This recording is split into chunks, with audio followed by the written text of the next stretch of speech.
The Windrush Act. We say to the Labour government, we are still waiting. A message for the Windrush pioneers and their descendants.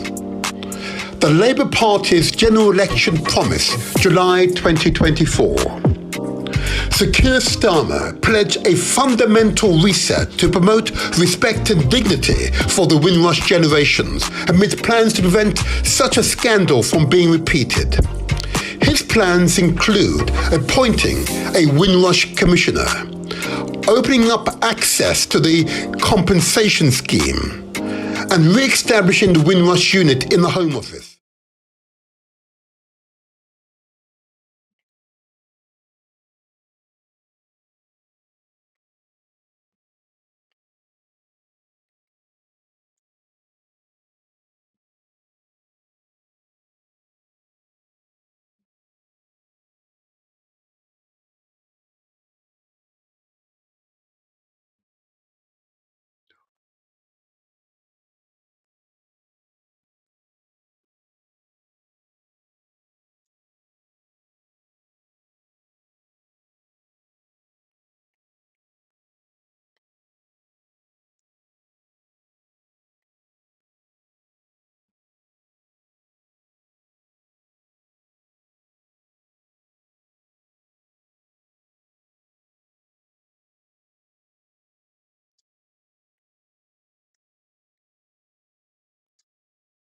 A message for the Windrush pioneers and their descendants.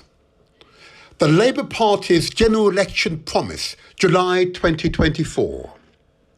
Sir Keir Starmer pledged a fundamental reset to promote respect and dignity for the Windrush generations amid plans to prevent such a scandal from being repeated. His plans include appointing a Windrush Commissioner, opening up access to the compensation scheme, and re-establishing the Windrush unit in the Home Office as part of an effort to improve the relationship between the government and the Windrush generation. He accused the Tories, the Conservatives, of having presided over a failing compensation scheme, the disbanding of the Major Change Programme, and a complete unwillingness to learn the lessons of the Windrush scandal. He said, "Justice has taken too long for the Windrush community. A government that I lead won't let this happen again. And where the Tories have dragged their feet, I am determined to get money out of the door to compensate those who were failed by the state." Sir Keir Starmer also added, "The Windrush generation embodies the best of Britain: determination, spirit, public service, and graft. But instead of being thanked, they've been badly mistreated. A Labour government will offer a fundamental reset moment for the Windrush generation, with respect and dignity at its very core." So said Prime Minister Sir Keir Starmer. Solicitor and Windrush pioneer Anthony Brown, and Windrush pioneers and their descendants. We're calling for a Windrush Act in recognition by the United Kingdom that its past actions have unfairly impacted on people of African Caribbean descent, both living in the United Kingdom and in its former colonies. It is a recognition that this impact has consequences across all aspects of people's lives: citizenship, community cohesion, education, criminal justice, work, health. The Windrush Act places a duty on public bodies to reduce race disparities for outcomes in their work, as exposed by the government race disparities audit.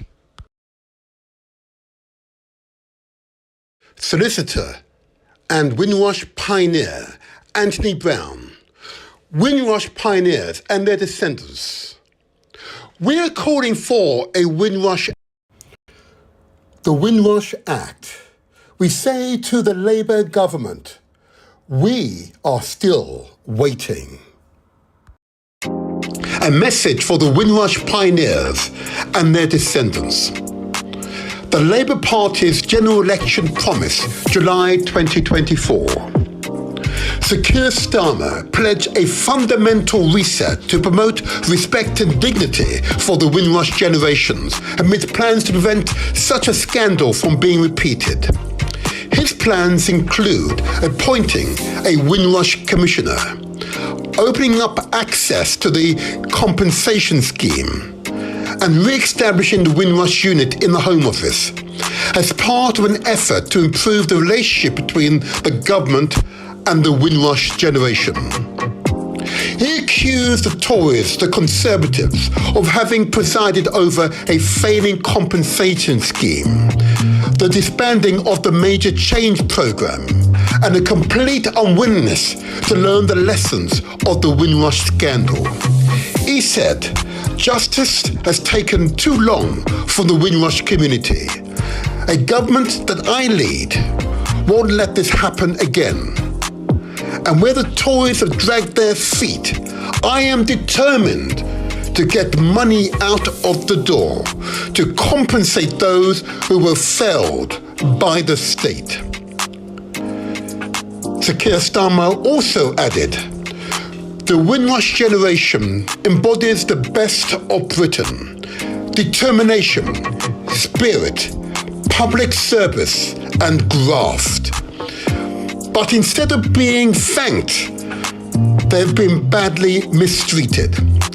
A Labour government will offer a fundamental reset moment for the Windrush generation, with respect and dignity at its very core."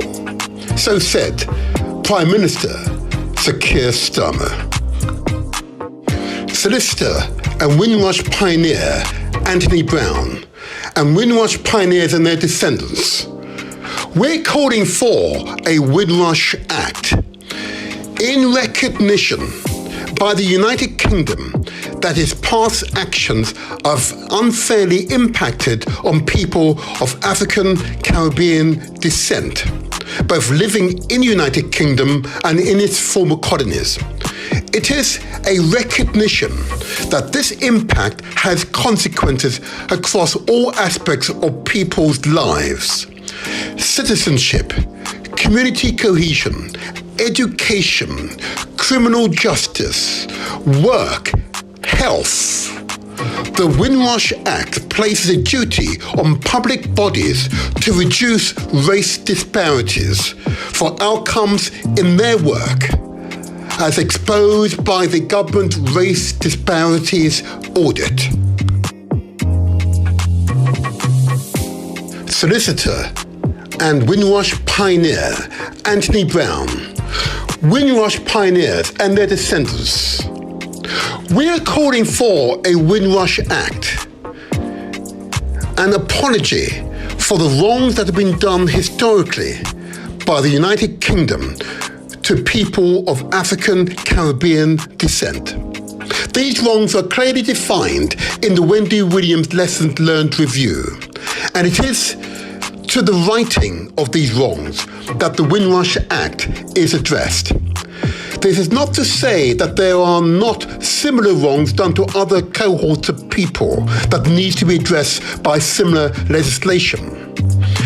This apology is enacted in law so that it's clearly an apology from the nation rather than a here today, gone tomorrow politician.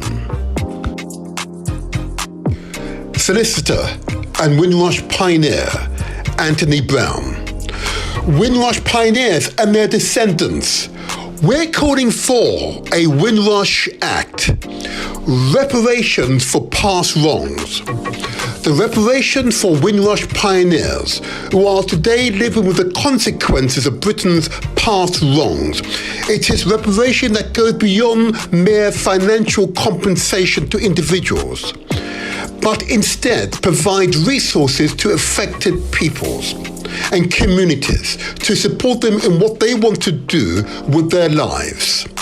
To this end, the Windrush Act will establish a Commonwealth Community Cohesion Fund for the development of projects in the United Kingdom and the Commonwealth to tackle disparities and rebuild social economic ties of communities damaged by the Windrush scandals and other historic unfair actions negatively impacting on this cohort. Solicitor and Windrush pioneer Anthony Brown, Windrush pioneers and their descendants. We're calling for a Windrush Act.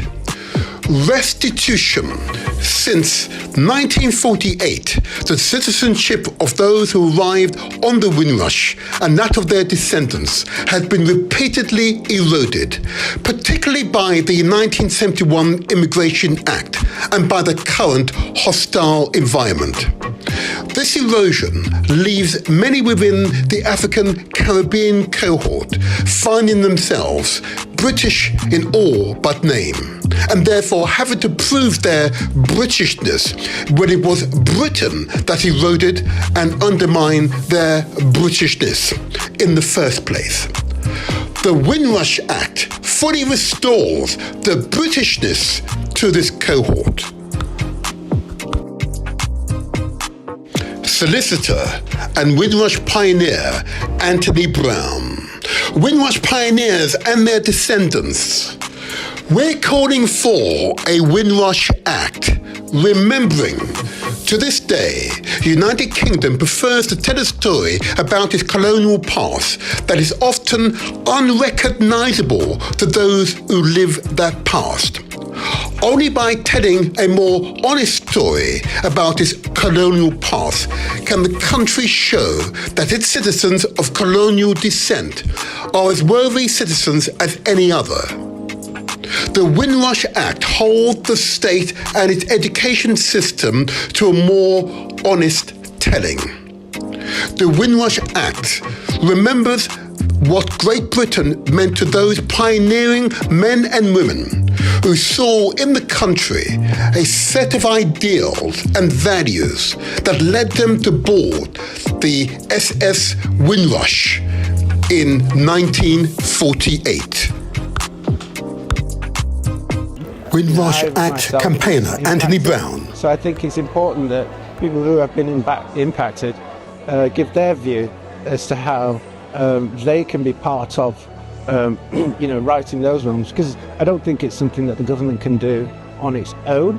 If you're going to have reconciliation, then both parties need to engage. So we would like to see what we call burning work that tackles the race disparities that have developed, not just in the impact from the Windrush scandal with the immigration issues, but also the wider issues in society.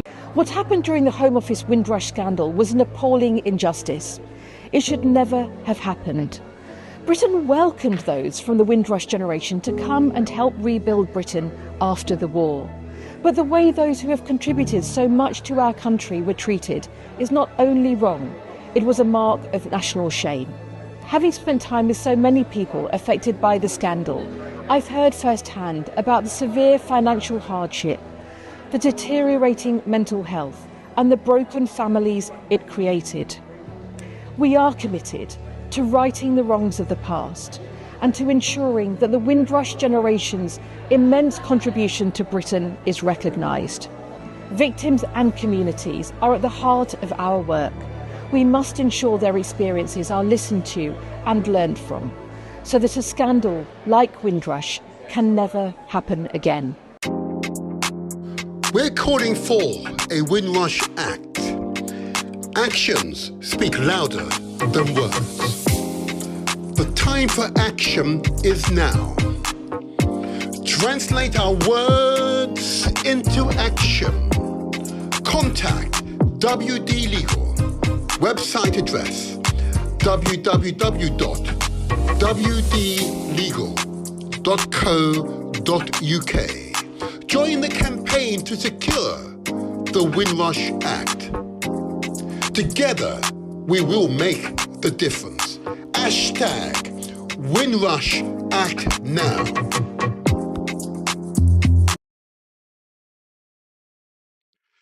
Yes, good morning, good morning. It's the motivator here.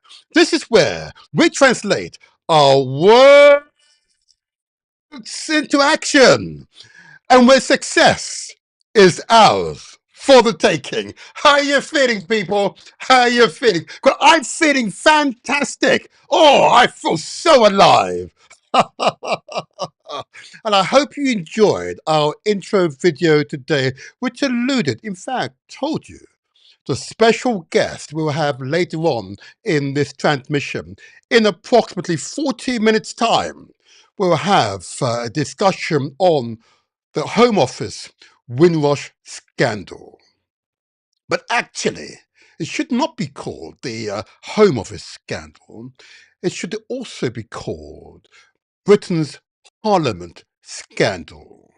As the independent report verified, that in fact, it was a series of legislations that stripped away people's nationalities.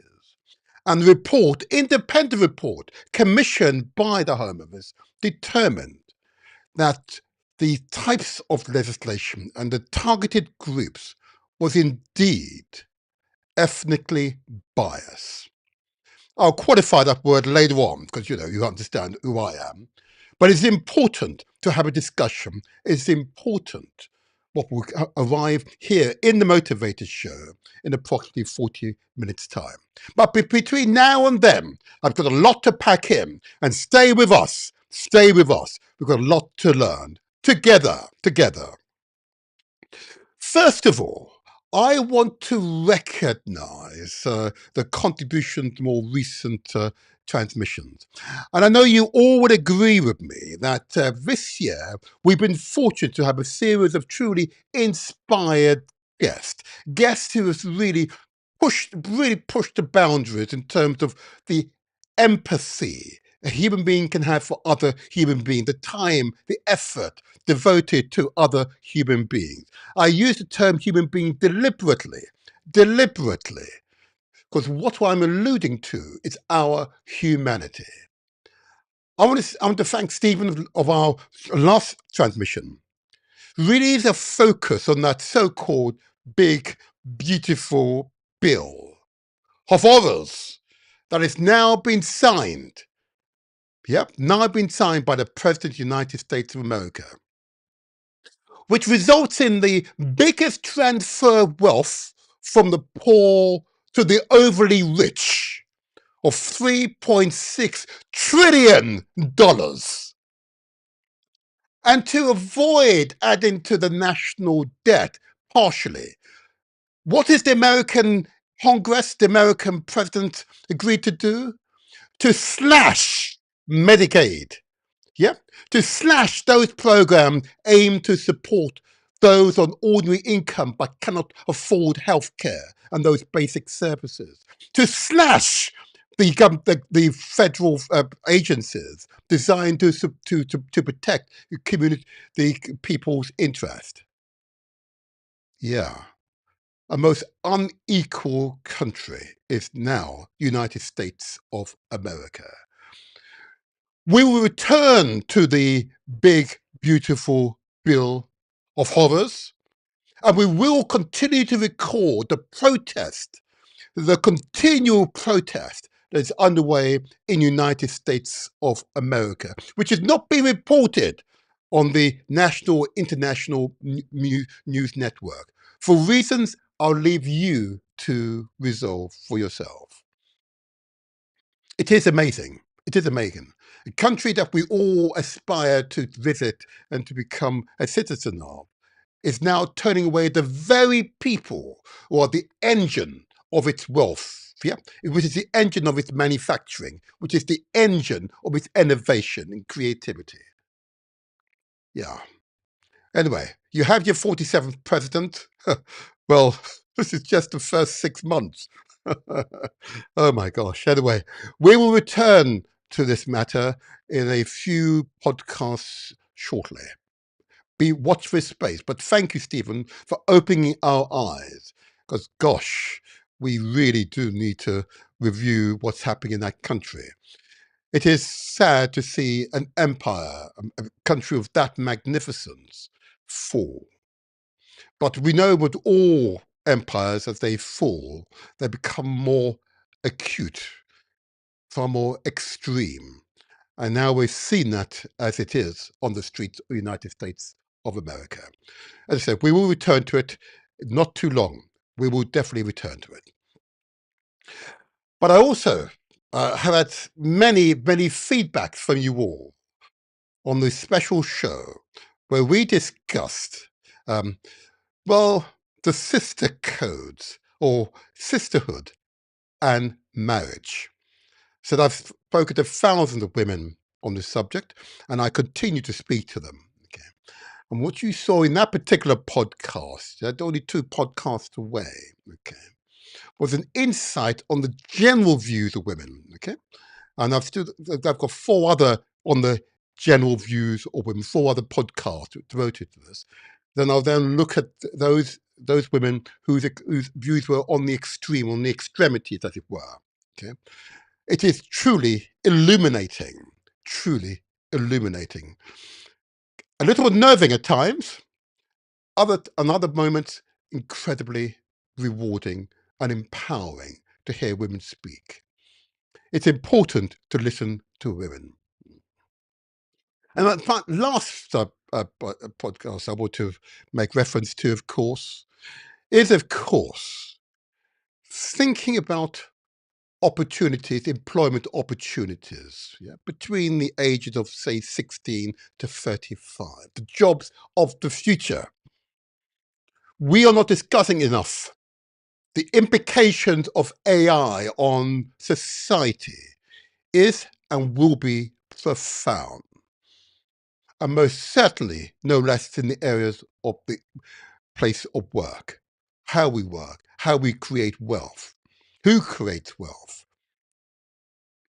It will have a profound effect on society. In fact, it is having that effect right now. It's the reporting of the effect which is the issue right now. So it gives a sense of falseness, of contentment. But actually, increasing numbers of people finding that the machines have replaced human beings. You hear it here on the Motivator Show, looking forward and analyzing the future. So that particular podcast entitled Your Job, Career, Success, we'll look at it from a sort of Pan-Africanist way. I would like to thank the leaders of Access UK, an innovative organisation preparing people for the world of work, but understanding that preparation begins in primary school or junior school, wherever you say in your part of the world.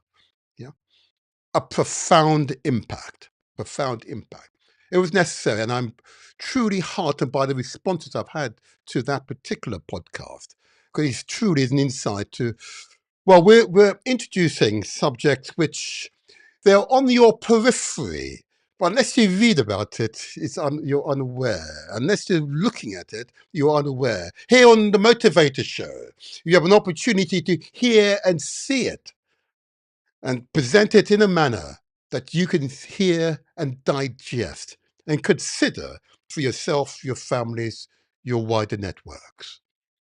I'm proud that the Motivator Show is serving that public service. There you are. But those were important transmissions. And if you agree with me that they are and were important, and you have not subscribed to the Motivator Show, can I persuade you to do so? We see that we've had significant take-up and viewing on the Motivator Show. But we want to encourage you to subscribe, okay? If we can encourage you to subscribe, it'd be a great help to us. Because, of course, it will tell particularly the YouTube algorithm that there's great interest in these podcasts.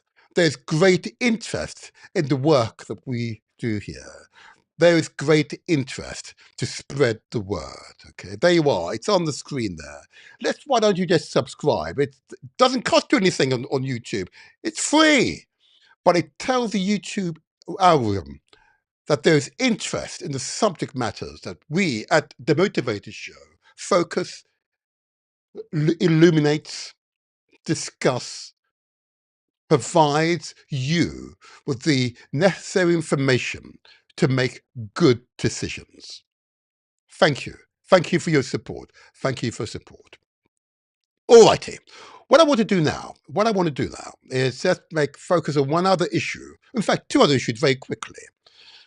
And I want to remind you that the Motivator Show is really devoted to those Africans of the diaspora. All Africans and all peoples, obviously, but that's its genesis, that's its origin, as it were. There are more than 250 million of us who've been away from the continent of Africa for more than 2 generations. 250 million. Yeah. And a good proportion of those for much longer as a result of the European expansion into Africa and displacement of peoples through the transatlantic chattel enslavements of my ancestors, our ancestors. A serious human rights abuse, which is still being persecuted through the courts right now. That is described to you to describe the impact of history on today's society and its continued impact on our future society. Okay? But I say this not to express regret, but I want to encourage, and you recall an earlier guest of mine, in which we focused on an important initiative, an initiative to encourage those of the diaspora to come together under a single treaty. There you go. You recall my good friend, Valente, who presented the Pan-African Treaty of the 6th Region of the Diaspora. Okay? It is a treaty. Okay? You could be an individual or an organization, whether that be a civil organization, professional organization, or indeed a statutory organization. You can sign up to the Pan-African Treaty of the 6th Region of the African Diaspora. Okay? To obtain a copy of the treaty, it's the Pan-African Treaty, African Diaspora, without the A at the end, at gmail.com. There you are on the screen. Okay? I'll put it in the chat. I positively encourage you, if you haven't already signed up, I positively encourage you to do so. I encourage you to do so. And therefore, we'll have a seat at the AU, Organization African Unity. Okay? We'll have a seat. Yeah? We have a means to express ourselves, our ambitions, our desires, yeah, for Africa. Absolutely right. And together we will make the difference. If in doubt, I say to people, ask questions. But I'll put it again, the email address, one more time. It's African Treaty, African Diaspora, at the end, at gmail.com to obtain a copy. Read it, study it, and sign it. I urge you to do so. Wonderful. And my last quick announcement before I go to the lifestyle messages. Okay. And I say this to you deliberately.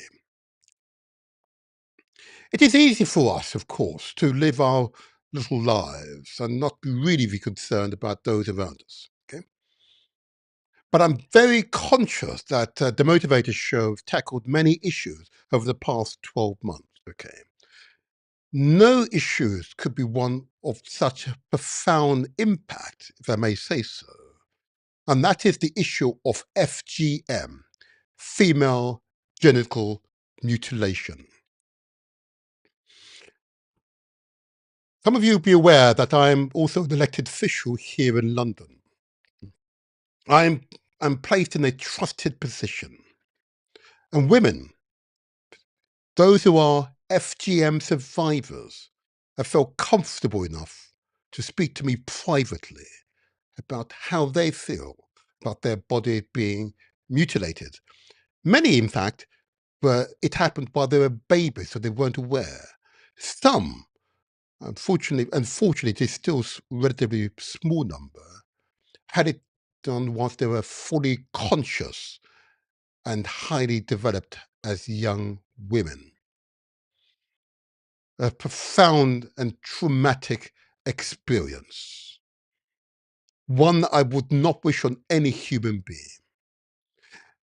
And therefore, you recall that we had the former mayor of Southwark. In fact, I'm going to put it on the screen. Still says she's the mayor. I still see her as being the mayor. But anyway, Councillor Naima Ali, the founder of Unshackled Duma. Unshackled Duma is a Southwark-based or London-based organisation that empowers women and girls, particularly of Black, Asian and minority ethnic and Muslim communities. The organisation focuses on promoting self-empowerment, autonomy and advocacy with a strong emphasis on combating female genital mutilation, FGM. It raises awareness about FGM's harmful effects, supports survivors and works towards eradicating the practice. If you wish to reach out to women, indeed, Councillor Naima Ali, a great human being, the email address is unshackledduma followed by digit 2 at gmail.com. I repeat, unshackledduma followed by digit 2 at gmail.com. I urge you to reach out. If you are a survivor, reach out. If you're a man and are concerned about the practice, I'm particularly interested in men myself, please reach out, speak to her, give her the support. Yep, give the entire communities the support that they need to transform their lives and remove this practice from their so-called cultural heritage. Absolutely, absolutely. It is profound that such a practice could continue in the 21st century. It is profound. All righty, there you are. That's a few of the announcements. I hope you found those useful. These are all past guests of the Motivated Show. We will continue to have innovative, thought-provoking guests who really energize us and encourage us to be a part of the solution. We are all solution makers. As you recall King Kabbalah of the African Continental Unity Party, and we need to get him back in here again. It reminds us that we are all kings and queens, you know? We all have equal responsibility for societal transformation. We cannot leave it to others. We are all part of that process, but we are an integral part of society. Praise be, praise be. And long may King Kabbalah and others continue their outstanding work. We need to get them back here soon, because they're doing exceptionally great work in Africa, encouraging the rise of Pan-Africanism, togetherness amongst the many African cultures, traditions, ethnicities. Praise be. Long may you continue your great works. It's now time for lifestyle messages. We made some slight changes to the presentation of lifestyle messages because change is good as the rest. Okay, variations, innovation, constantly innovating. Listen to your feedback. We made some changes. Okay, I hope you like it. I'm sure you will. Lifestyle messages are important because, again, you will all recognize that around us, there are people who are evidently not well. Far too many of those around us are dying before their time. And often as a result of conditions which are avoidable, are intricately linked to their lifestyle. It is their lifestyle that is the cause of their illnesses. It is the lifestyle that is slowing them down and have them weighed down with physical, mental, and spiritual ailments. It is the lifestyle, the habits, those poor habits that you develop, what you're eating, and the negative impact it has on our bodies. But I'm just an amateur, okay?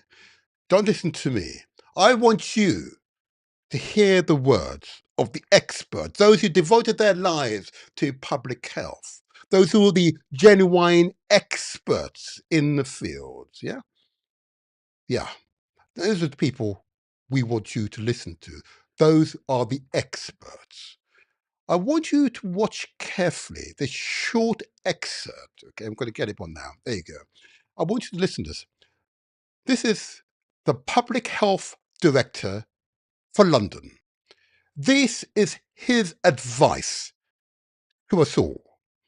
It doesn't matter if you're in London or Manchester, Washington DC, or Accra, Kingston, or indeed any other capital or village or city across the world. This advice applies to you. Professor Kevin Fenton says, I'm a public health director. Here are 5 things you can do to improve your health.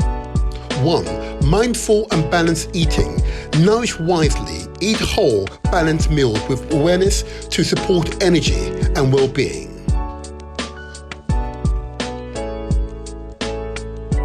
2. Get outside. Be with nature. Time outside reduces stress, improves mood, and strengthens your connection to the world. 3. Stay curious, stay engaged, explore new interests, keep your mind sharp, build social contacts, and boost your happiness. 4. Get active, move it or lose it. Move daily, lift weight, and do cardio. Exercise, improve physical, mental, mood, and energy. 5. Prioritize rest and sleep. Disconnect.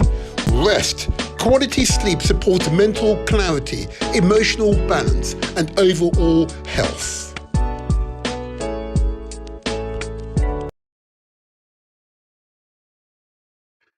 Did that make sense? Should I play it again? I'm going to play it again. Don't you worry. I'm going to play it again. I need you to listen keenly to the professor. His advice is really just common sense advice, but we have to replay this advice again and again and again. So we inculcate it as part of our general consciousness, our awareness about ourselves, about our physical, mental, and spiritual needs. And in doing so, we'll live longer, healthier lives. This message is important to you. It is important to you. I'm going to play one more time. It's only a minute. It's one more time. I want you to hear it, think about it, and consider what the professor says. And if in doubt, ask questions. Professor Kevin Fenton says, I'm a public health director. Here are 5 things you can do to improve your health. 1. Mindful and balanced eating. Nourish wisely. Eat whole, balanced meals with awareness to support energy and well-being.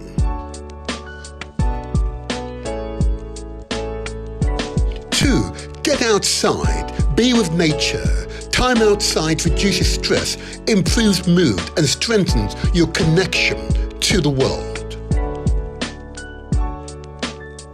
3. Stay curious, stay engaged, explore new interests, keep your mind sharp, build social contacts, and boost your happiness.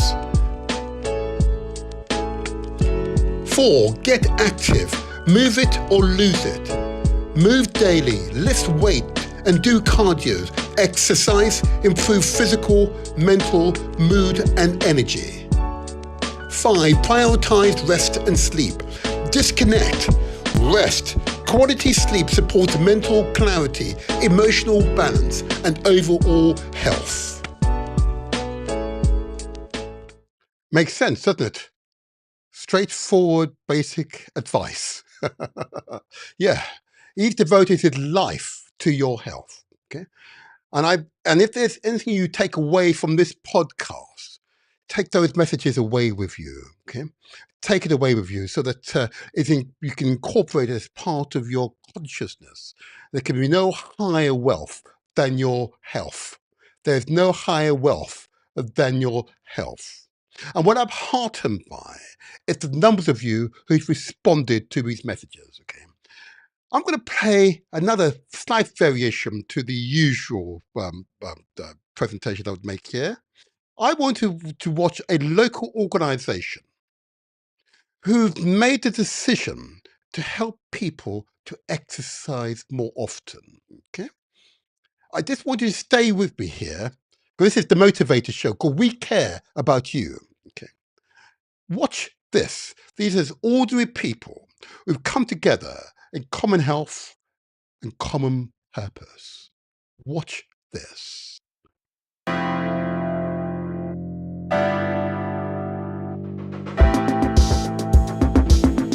Yeah, watch them exercising together. Oh yes. I hope you're not sitting down now. Get up. Let's stretch those legs. Oh yes. Oh, there it's shooting, huh? There you go. Come on, bend those knees. Come on. Just for a few minutes. Come on now. Here you are. I hope you're not sitting down. Get up, get up. Come on. Let's do this together. Yes. There we go. Ooh. Come on, exercise together just for a few minutes. Get the blood flowing through your brain. Yes. Incorporated as part of your daily routine. A short exercise routine. You can do it in your houses or go for a brisk walk. Yeah. That's what we need to do together. Oh, have you exercised already this morning? Oh, come on. Come on, get up. Even if you have, just for a minute or so. The whole purpose of the Motivator Show is to translate these great words into action. Because ultimately, success is ours for the taking. There you are. See, they're pushing themselves now. Come on now, come on now. Just ordinary people. He's sweating. Oh yes, she's crying. Oh, she's smiling. She's enjoying herself. Oh yes, yes. Oh, you see the little ones are in the room.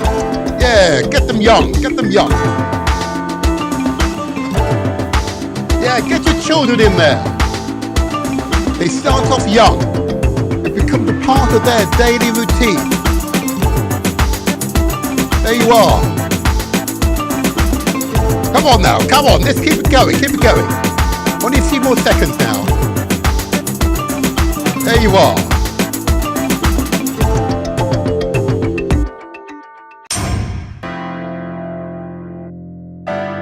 There you go, look at that, eh? Watch them. Up and down, up and down. Yes, you go. Wonderful looking bodies, huh? Ay, ay, ay. Yes. We need more of this, huh? I hope you're doing it. I know I can't see you, but I can feel you. That's it. Only a few more seconds now. That's it. Only a few more seconds. They pull their resources by the hall. And there you have it. They exercise together. They come together in common aim and common purpose. Regardless of your ethnicity, regardless of your religious affiliation, regardless of your education, regardless of your gender. Yep, come together in common aim and common purpose. Your health is your highest wealth. There you are. This is examples of it. Translate our words into action. Exercise. Eating well. Being conscious of your physical, mental and spiritual health.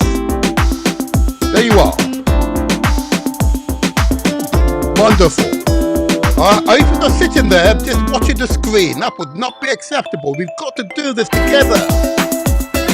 Meaningful change is when you translate these words into action. You incorporate it as part of your responsibility.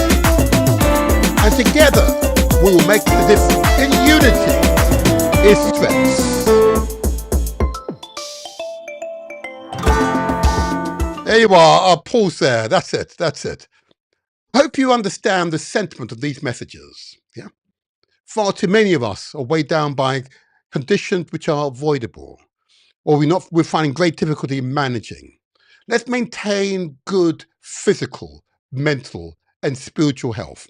And you'll be here on the Motivator Show, not for today or next week or next month or next year.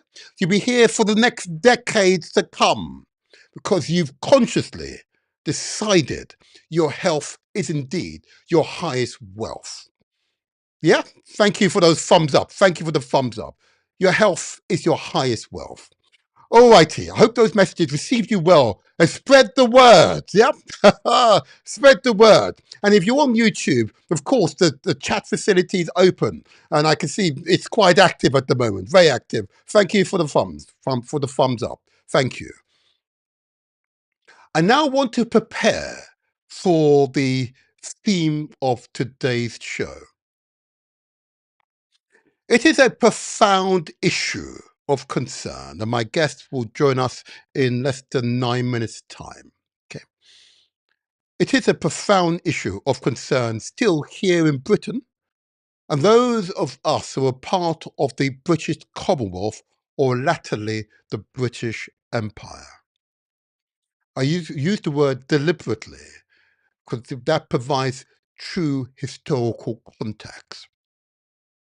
The impact of empire is still profound here in Britain. You can see the buildings behind me at the moment. Yeah, this is buildings in Preston's. That's in the north of England. They call this the Preston Flag Market area. But those buildings are ancient buildings, and those buildings were built on the blood of my ancestors, our ancestors. I'm going to say it again, because it is profound.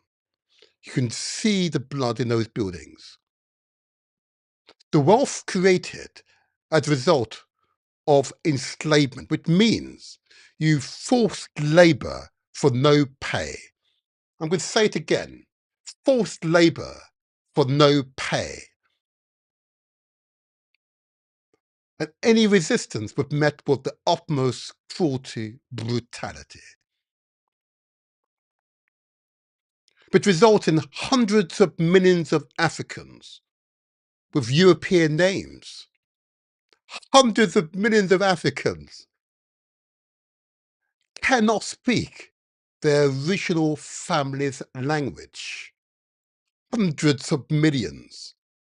It is profound, the impact of history on today's British society. Profound. These buildings were built on the blood of my ancestors. The wealth created was so enormous that there are buildings like this all over Britain. All over Britain. London, where I'm based. Every other mile, you see an ancient building not dissimilar to these, who've been up for hundreds of years. Yes, yes, hundreds of years. And these are not cheap buildings, note. They're built with masonry, rocks, yeah, and carved out from rocks. You can see them. That's why they've survived for so long. You see this building over here. You can see the building over here. Yeah, that's it. That building there.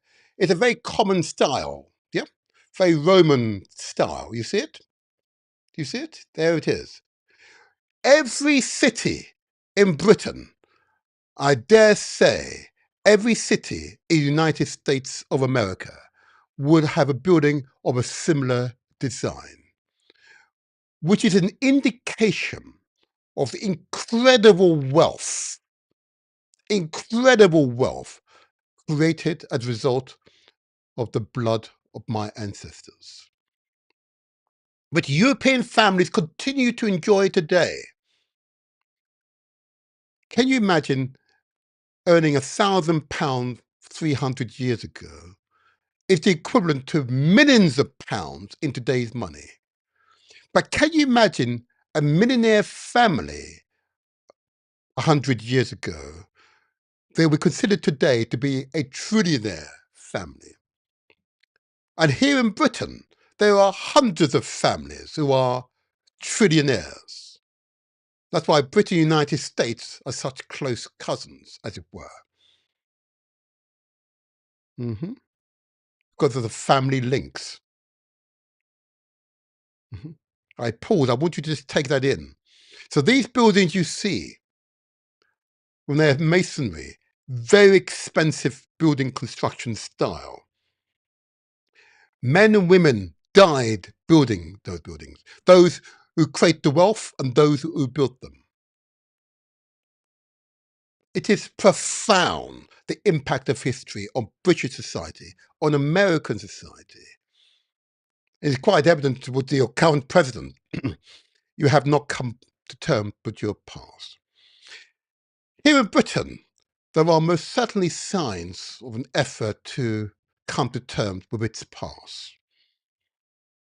There's most certainly signs, and most certainly the most recent government, the Labour government, most certainly is making tremendous strides. Give them time.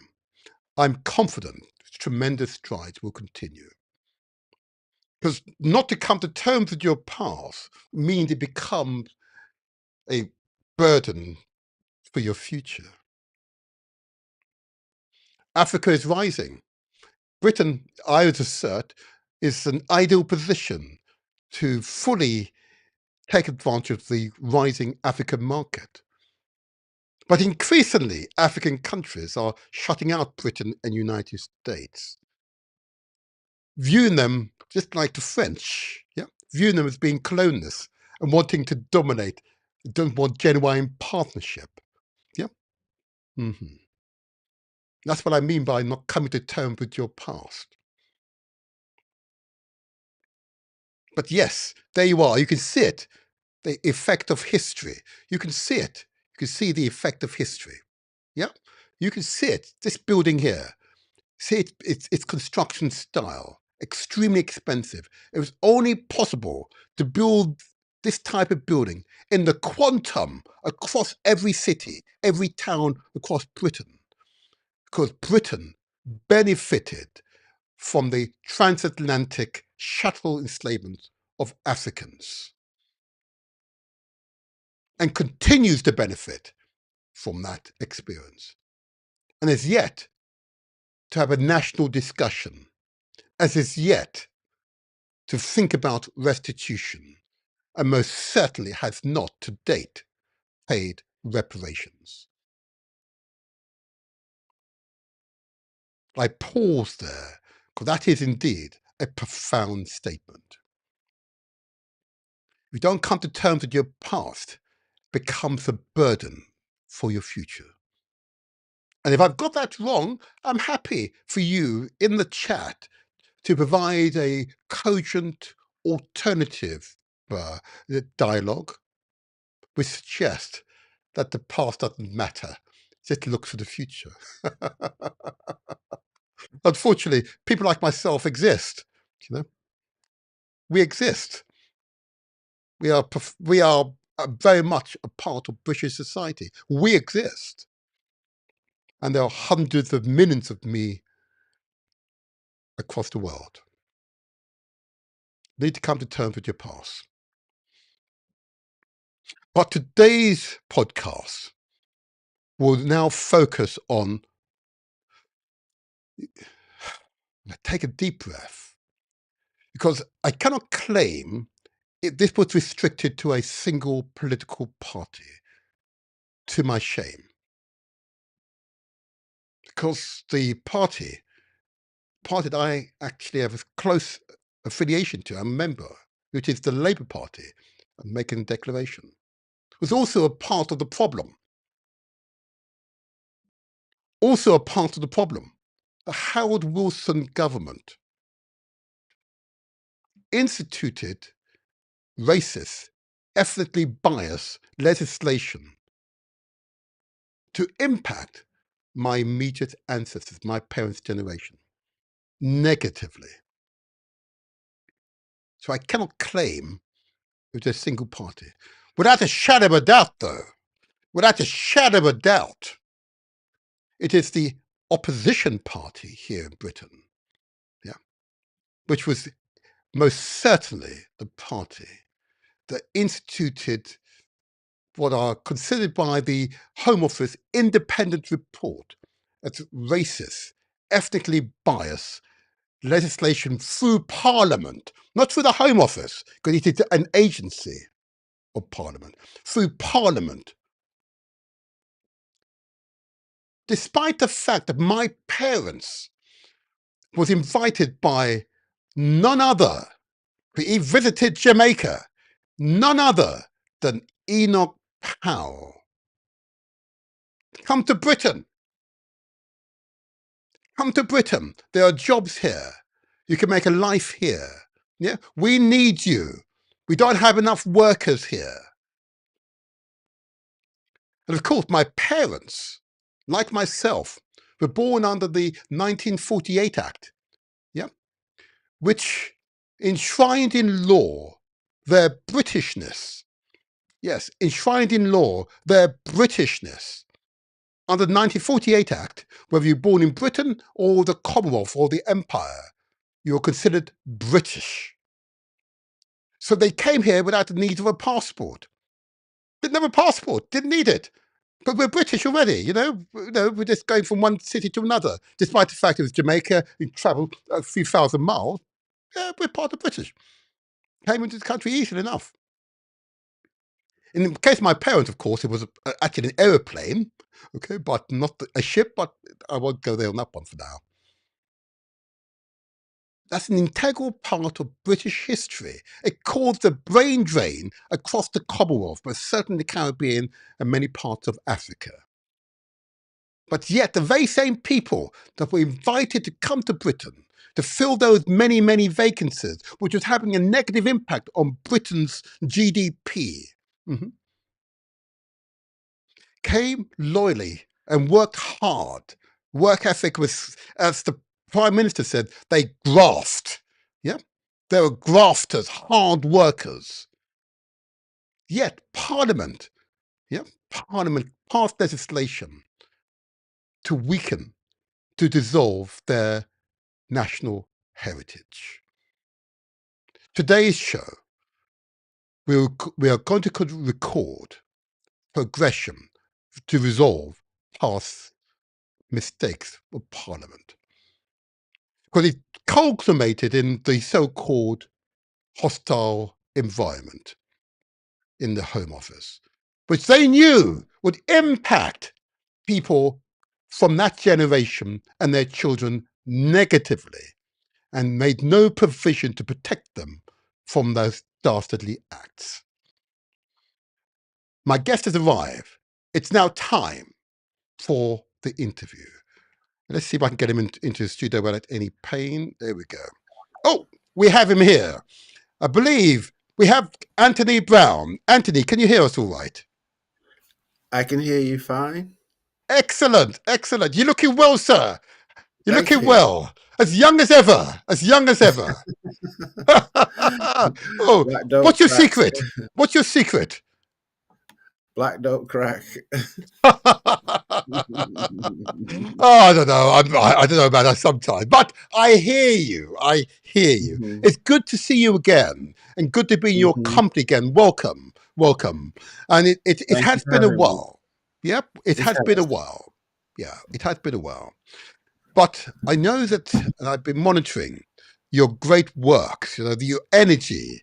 I just want to just acknowledge that. But let's get this interview underway. Forgive me, not an interview. We're having a conversation, Anthony, yeah? Okay. First of all, I know you, and some of my audience will know you, but for those who don't know you, can I just ask you, please, Anthony, just to say your name and organization that you belong to? Please, go ahead. Anthony Brown. I believe I belong to two organisations for the purpose of this interview. So it's Preston Windrush Generations and Descendants UK. I'm the chairman, and also I'm the co-founder of Windrush Defenders Legal community interest company.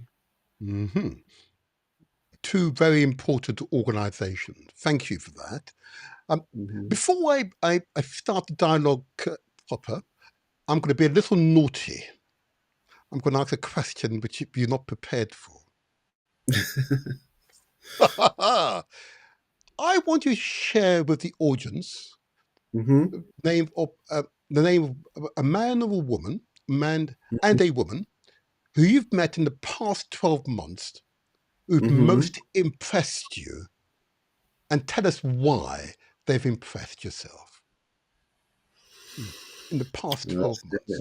That's a difficult one. Not so difficult. You've met many. You've met many. I have. That's why it's so difficult.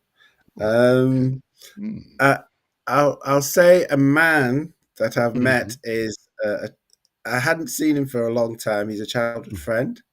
Okay. His name is Adrian Davids, Okay. and um, he impressed me by just his knowledge and Okay. his connections and the work that he's been doing for and in the community for a long time.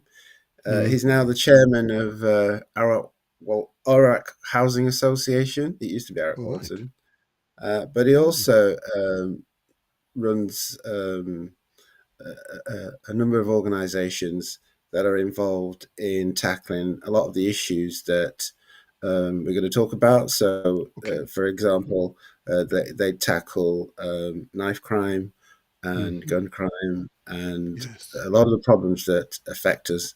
And he's managed to be in a position to really resource and help a number of organisations in London in particular. Brilliant. Brilliant. Thank you. And a woman? A woman. Oh, I'll have to say the minister. uh, Oh, interesting. Okay. Minister Seema Malhotra, Aha. Minister for Citizenship, Migration, and That's right. Race Equality. Yes. Uh, just first of all, her warmth, Yes. openness, and Yes. she was very positive towards the issues that we brought to her. Yes. And her response that we might go into later on. But I was Yes. very impressed with Seema Malhotra. Well, it's not often that MPs receive such an accolade, I must say. Mm, hmm. I'm not going to disagree with you. I've had, Yeah. in preparation for this podcast, as you know, reason to study both much of your work and indeed and read quite a number of her speeches and watched quite a few of her presentations. And I'm Hmm. not going to disagree with you. She is a quite exceptional human being.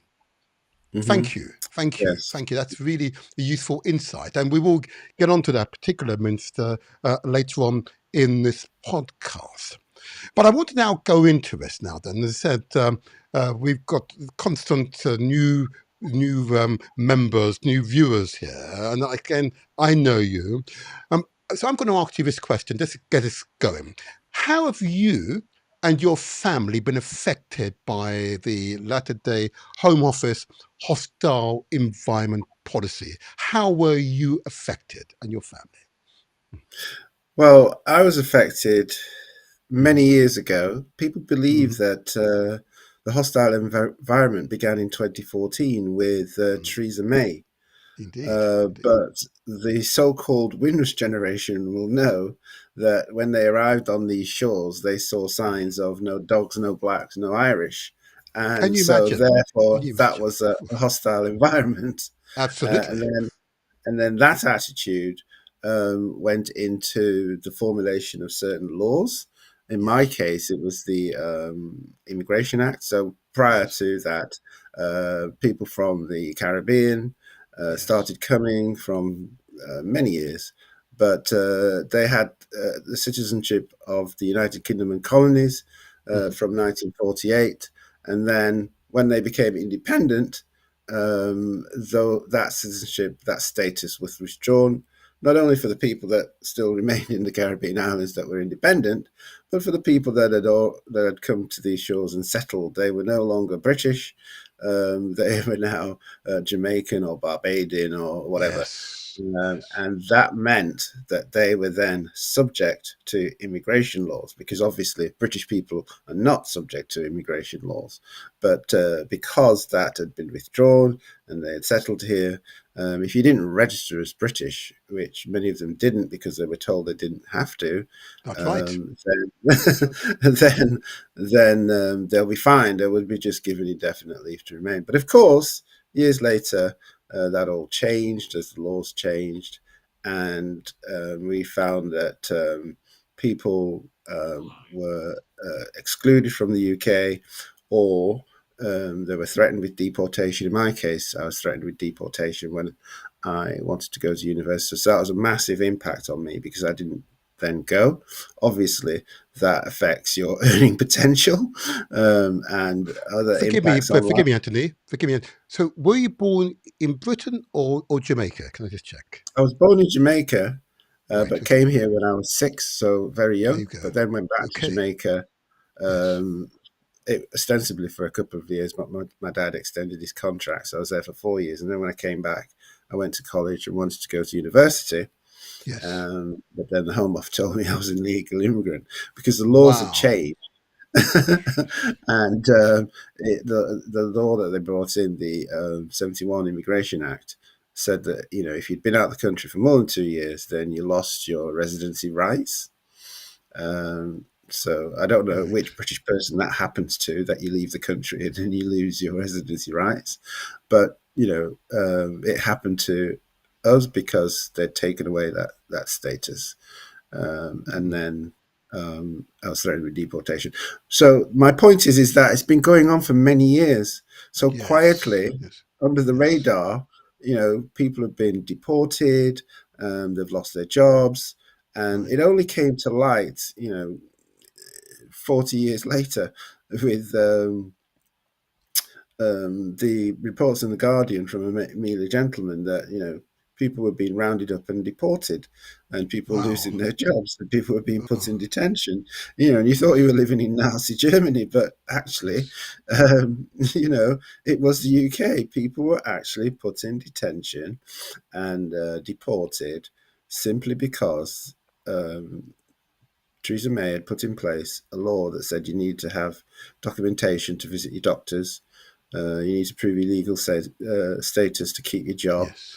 Yes. And when people couldn't do that, they were rounded up and deported, Right. hundreds of them. But this had been going on, as I say, since the 70s, since Yes. 80s. Yes. Yes. There's a major case, Cynthia Gordon. She actually died while being trying to when she was trying to they were trying to arrest her, the Yes. immigration officials. So and Yes. that I remember happened, that case. I remember. Yes. Yes. I do. So it's been going. It's just that it didn't come to the fore Yes. until Amelia Gentleman started to write about it in 2017, and then when the Commonwealth Heads of Government summit was taking place, obviously That's right. it was quite an embarrassment for the government to Absolutely. see this happen and see those articles. So they called in the Caribbean heads of government and apologized Right. and promised that Yes. something would be done, That's that right. people would get their status back. And so they came up with what they called the Yes. Windrush scheme. Yes. They asked Wendy Williams to do a review of the Home Office. I don't know why they Yes. picked on the Home Office, because the law that they It's Parliament. enacted exactly. Yeah, it was an act of Parliament, Parliament. Yes. Yes. Parliament made the law, and remember, um, these laws, they had to be applied by private businesses, by airlines, That's by the right. Department of Work and Pensions, by all the institutions. But lo and Yes. behold, because the Home Office had to, enforce some of the laws in terms of immigration. I mean, that got the headlines, and the Home Office basically copped for it, and they've been the whipping boy ever since. But really, Yes. what's going on, and people don't realise at the moment, is that people are still losing their jobs. That's not the Home Office. That's because employers are scared to death of a £10,000 fine Absolutely. if they don't have people working for them with the right documentation. Obviously, it's Yes. necessary if you've got to deal with illegal migration and so on. Yes. Yes. But surely you can devise a system that better protects your citizens, and we are citizens. But here Can they I, are at having that a point? Yeah, can I, at citizenship. that point, because no, that's a perfect segue, I think, for my Mm-hmm. next question. Because obviously, what you described are a series of acts of parliament which involve both political parties, okay, Mm-hmm. and as a result, created the conditions in which the so-called Home Office hostile environment could flourish. Okay? Yes, And that's all quite correct. Theresa May at the what time, they call it. it's what they call it, yep. And Theresa Yeah. May made it clear that those of the so-called Windrush generation, okay, now to be Mm-hmm. our parents and ourselves, are indeed Mm-hmm. British. We're clearly British, and Yes. therefore would be protected. She would do anything in her power to do. In fact, I might play the recording of her voice, okay. But Yes. if I may, clearly it's a series of acts of parliament, okay. Mm-hmm. I just want to be clear then. Why are you advocating for a Windrush Act? Isn't it possible to obtain a remedy through amendment to existing legislation? Why specifically a Windrush Act? Please explain. That's a good question. But first of all, let me Mm. say something about Okay. Theresa May declaring that we're British. Remember that this all started with Oliver Cromwell back in 1655 when he sent All right. the English Navy to the Caribbean, Mhm. and he wanted to attack Hispaniola to take part of the Spanish Empire, but were Mhm. beaten, and then he captured Jamaica instead, It and is true. they Yes. began from there and captured a number of smaller islands. And Mhm. so the Caribbean became part of the empire from then, and and Yes. and they brought over Africa. So we were made British Yes. for Yes. over 300 years. So Theresa May Indeed. saying that we're British, she's just acknowledging something that's been around for hundreds of years. Sorry, So Anthony. Anthony, hold on there. I want you to say that what you just said very mhm, slowly. Because mhm, there are millions of black people, African people, both in Britain, the Caribbean, and Africa, mhm, who not fully understand what you've just said, that we were made yeah. British. Just say that sentence again. Just say slowly, because I need to hear it. Please go ahead. So Oh, from 1655, when Jamaica mhm, was taken, and mhm, Africans were uh, enslaved and brought to Jamaica and other Caribbean islands to mhm. uh, make wealth for the British Empire, they were made British in that their language was taken away from them, their Yes, culture was taken away from them. yes, Um, they were given different religions, so yes, the yes. people who they brought there, they took away their identity and gave them British identities. So they Indeed, had to learn a different language. They had to indeed, learn the customs, the cultures. indeed, The indeed. government in Jamaica at the moment still swears allegiance to the To the king. king. so, so what are they telling us? When I was at school in Jamaica, I'm the, sorry. Go on, keep going. I grew up under the coat of arms of the red ensign. You know what I mean? Yeah. The red and white flag of St. George. That's Uh, all I knew as a child. can So, you imagine? I mean, they Yeah. had a Jamaican flag, but Mm. on the coat of arms that represented the Governor General, that's what we Mhm. saw. That's right. And in my school emblem, that's what we saw. That's what we So, saw. what else could we think growing up? Mhm. We Yep. in Jamaica, when I came back from Jamaica, people said to me, "How come you speak better English than we do?" A bit like Trump at the moment when he spoke to the Yes. Liberian president and says, Yes. "How do you speak such good English?" Kids, they Yeah. don't realize that in these places, the structure and culture Yep. is British and Yes. or English. Uh, so that's what I'm saying. So I don't know what Theresa May's talking about, but it was there for hundreds of years, Okay. and so that So impacted me and yeah. changed the direction of my life. So why the Windrush Act as opposed to simply seeking remedy through existing immigration legislation? Why the act specifically? So if you want to solve a problem, you have to go to the source. What is the source of the problem? Well, the Hmm. source of the problem is legislation. So how on Ah, earth are you yes. going to solve it Mhm. without addressing the legislation that caused the problem in the first place? Right. The legislation caused. I mean, they've had a report from last September when the new government came into office. Simon Hoptra, no less, had Hmm. this report, the historical roots of the Windrush scandal report, Hmm. released. The previous government had suppressed it, and Yes. it said that the 62 Act, Yes. the 68 68. Act, and the 1971 Immigration Yes. Act were Mhm. all designed to keep black and brown people out of the UK. So these laws were Hold designed on, to slow down. integrate. Again, you speed up at that point. Again, it's the independent report commissioned Mhm. by the Home Office That's right. made it clear it was Mhm. parliamentary legislation, and the word Mhm. is very clear. I've read it out on Mhm. the Motivator show. It was Mhm. designed to keep non-white, in fact, I think they used the term non-white people out of the country. In other words, it Yes, was a fascist Nazi type legislation. Can you it was a imagine? race. Here in Britain, and it was signed into law by the monarch, the Queen at the That's time. right. That's right. The So Queen, the monarch, signed it into law. mhm, mhm.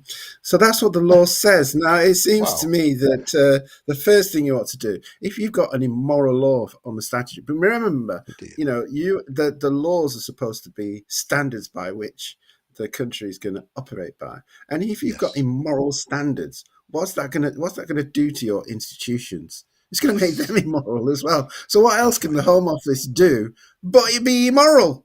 Because you've given them a law Yes. that's Yes. immoral, and so they're going to get up to immoral things to to fulfill that law. So Yes. what I'm saying is, why don't you go and look at that law and says, okay, Mhm. that was what we did then, because we had Enoch Powell and all these people, Yes. flipping because they Enoch Powell went over to the Caribbean to get all these people to come to the UK And to make it to clear, build a job. again, to Yeah. make it clear, he met my dad, my father, and Yes. encouraged him. My father was an all-rounder builder, they Uh-huh. were desperate for people to build homes, to build offices, and Uh-huh. so on. And Uh-huh. he had many skills, and therefore he's Mhm. valuable to Britain. So Mhm. he was taken, therefore, persuaded by, apparently went to Mhm. some meeting with Enoch Powell, and was Mhm. persuaded to leave Jamaica and come to Mhm. Britain. It was a brain Direct. So drain. you were Can you directly imagine? Hey, the exactly. brain That's right. drained. Right. Sorry, go ahead. Okay. Go ahead. So so yeah, so people were being directly asked to come and come your dad, Yep. and then he suddenly he feels that there's going to be a problem. Now that's when a lot of people from the Indian subcontinent started to come over. Yes. Yes. And then he thought, oh, well, this is too much. I didn't expect, everybody else from the empire would want to come. But he then started to talk about rivers of blood and all the rest of it and Yes. whipped up people. And then, the government responded by these laws that I'm telling you about. So I'm saying now that was then. This is now. We've realized that it's harmed citizens, so what we need to do is to not make um, citizens subject to that law. That's right. I see. So that's the straightforward action the Windrush Act would do. So it would reset the law to what it was before these racist laws were put in place. before these That's racist out. laws were put in place, we weren't subject to them. So that's Okay. what it would do. Thank you. And you've used the Prime Minister's terminology, reset. Yes. Interesting. Yep. So Hmm. you concur with the Prime Minister, we need a reset, in other We words. do. We Okay. do. But That's fine. their reset is to reset to the low bar that the previous Ah, government had set. okay. So the previous government had Go ahead. Go said ahead. Yes, yes. that they weren't going to go ahead with three of the recommendations from the Windrush Lessons Learned review, Hmm. and that so when the new government came into position, they said that they were going to um, recommit themselves to those Hmm. three um, recommendations. But what the report was asking was a very low bar. It Okay. didn't really address a lot of the issues. For example, it didn't address legislation.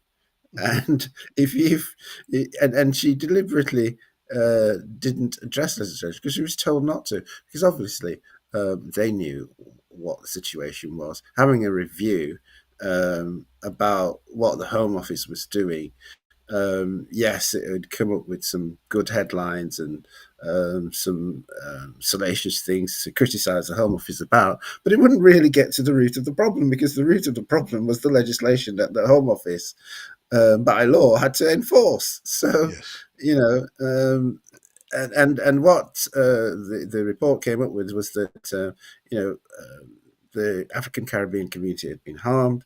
Yes. Um, but all the government came up with was a compensation scheme for individuals.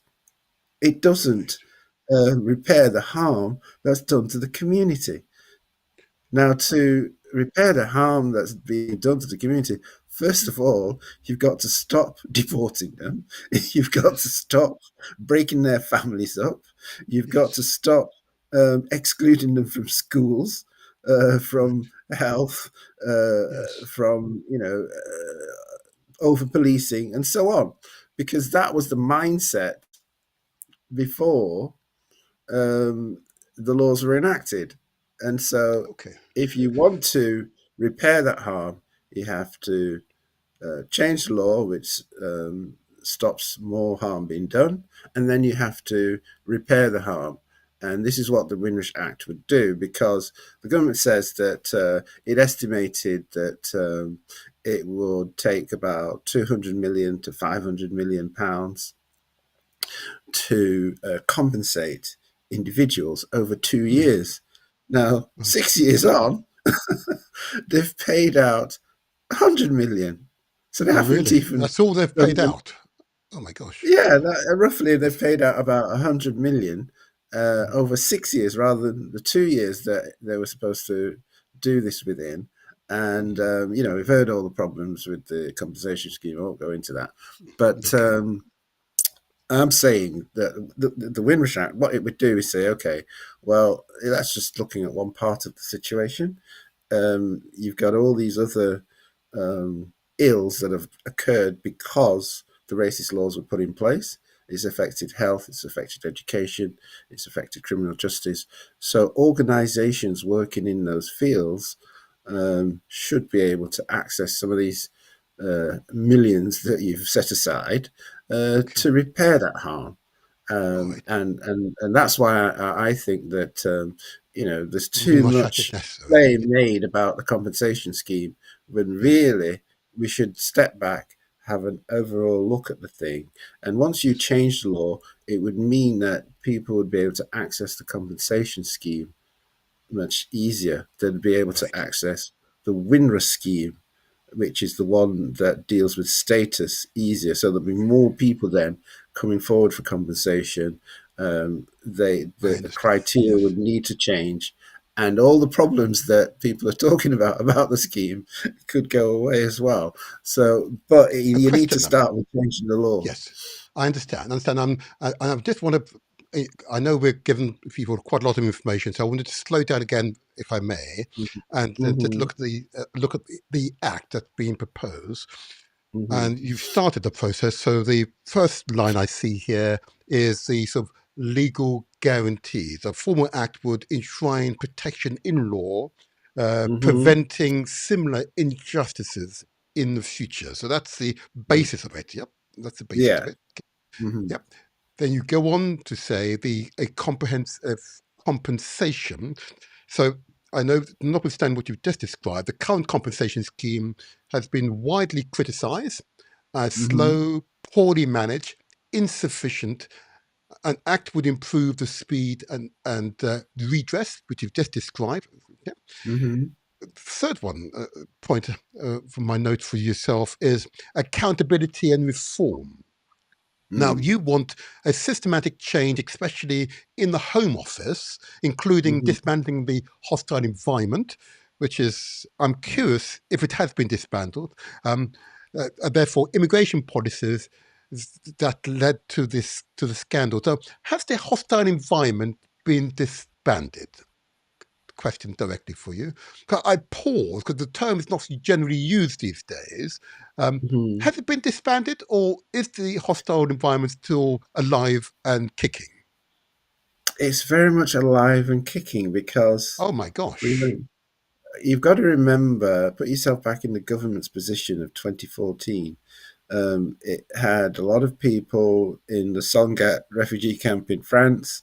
They were jumping on the back of lorries. People seeing it on the television screens every day. I mean, now they're coming over in boats, but at that time, they were jumping on the back of lorries and coming across the channel. So the idea then was, okay, if they're in the country and they can't get jobs, they'll self-deport. So, Right. they'll find it so difficult that they get back on a lorry and go back to France or wherever they come from. Obviously, that wasn't going to happen because most of people who come over in those circumstances will Desperate.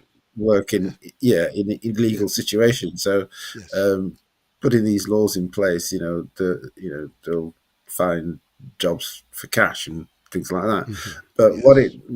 what the government did was say to itself, well, if I stop them being able to access the NHS, and I stop them being able to access the banks and the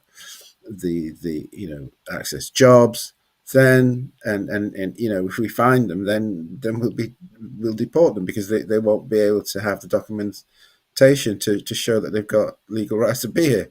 But hang on a Mm. minute, there's a whole section of the population that came over in in Yes. Yes.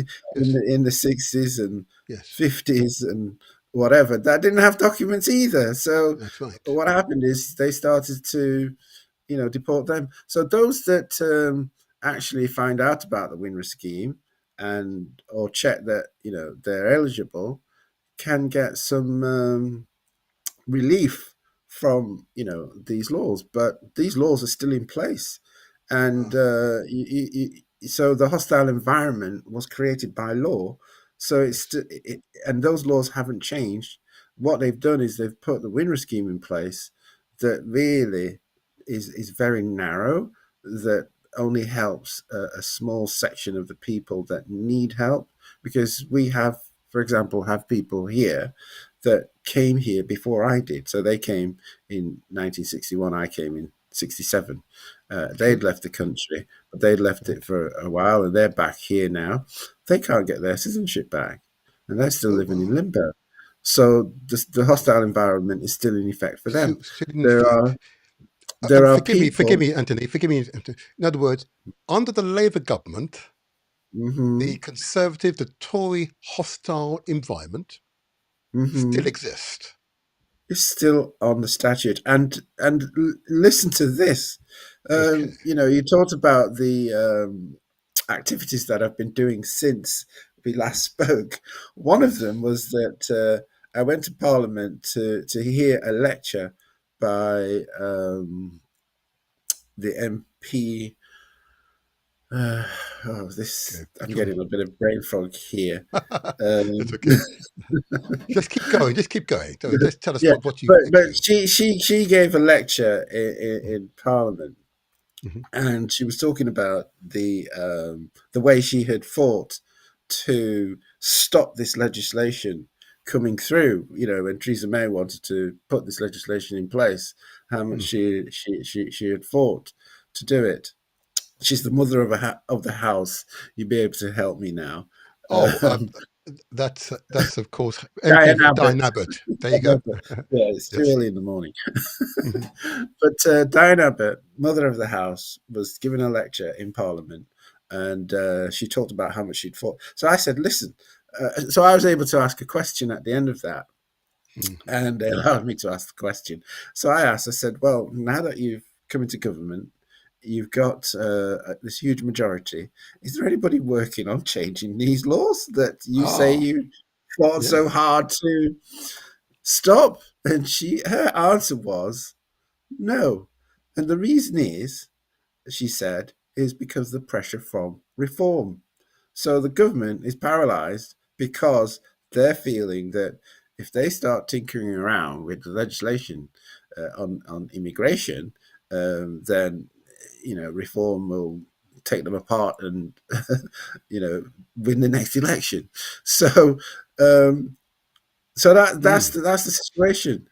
So how we're going to actually um, deal with that issue, is something that we have to think about as well. Thank you for that. And that's, it'll be, I could comment. I won't comment immediately on what you've described. And I think the leadership of the Labour Party is a group of very wise people, Mm, are mm, making the necessary political calculus. But mm, the issue of the Windrush scandal, it is mm, truly a scandal. There's a moral mm, basis to it, and I don't even believe that members of the Reform would dispute the justification for a Windrush Act either. mm, But maybe I should get one or two of their members here in the Motivated Show and have that mm, honest discussion. And I'm mhm, wondering at this point, I'm going to create a slightly different scene for you, could give you a slight break. I'm going to give you a slightly different scene, but I want to play for you an interview with your favourite woman of the year. Give me a moment. Let me set this up. I'm doing this live, people. This will be re-edited, but I want to do it live because it's if I can get this in, it'll be perfect. If I can make this work. Just a moment. Not this one. I'm going to create another one for you. I have another one for you. Ignore that one. I could have tried that one. I don't want to try that one. I'm going to give you another one of these. If I can do this live, if I can do this live, be wonderful. There we go. There we go. This one here. This should be it now. I Act myself campaigner Anthony impacted. Brown. So I think it's important. Hold it 1 second. Let's bring you into the centre for a moment. Hold on a second. Let's bring you in, and then we can. There you are. There you are. And you're there now. You're there now. Okay, it's set up. Yes, you can listen to yourself for a moment, but you can meet your favourite woman of the year. mhm, There we mhm, go. I Act myself campaigner Anthony impacted. Brown. So I think it's important that people who have been impacted give their view as to how they can be part of, righting those wrongs. Because I don't think it's something that the government can do on its own. If you're going to have reconciliation, then both parties need to engage. So we would like to see what we call burning work that tackles the race disparities that have developed, not just in the impact from the Windrush scandal with the immigration issues, but also the wider issues in society. What happened during the Home Office Windrush scandal was an appalling injustice. It should never have happened. Britain welcomed those from the Windrush generation to come and help rebuild Britain after the war. But the way those who have contributed so much to our country were treated is not only wrong, it was a mark of national shame. Having spent time with so many people affected by the scandal, I've heard firsthand about the severe financial hardship, the deteriorating mental health, and the broken families it created. We are committed to righting the wrongs of the past and to ensuring that the Windrush generation's immense contribution to Britain is recognised. Victims and communities are at the heart of our work. We must ensure their experiences are listened to and learned from, so that a scandal like Windrush can never happen again. Act campaigner. There you go. Right. Um, you believe her, do you? She's given me hope. I'll put it that way, Okay. because it's something I think that we can work towards. I would never sort of try to put everything on one individual, Indeed. because Indeed. we're dealing with a system, aren't we? So, Yes. and I don't think that the work is going to just depend on me. So, there has to be a movement. There has to be um, something that the government welcomes and agrees with. And her in her speeches have said the words that make me feel hopeful, because she said that this is something that the government welcomes and Mhm. wants to work with us on. So we Yes. now need to do the work, and that's where the hope comes from. That from what she's actually said. Yes. Yes. I'm inclined to agree with you. She speaks with a sincerity, with a Mm, political purity that is not usual, and uh, and she's of course reciting the words of the Prime Minister.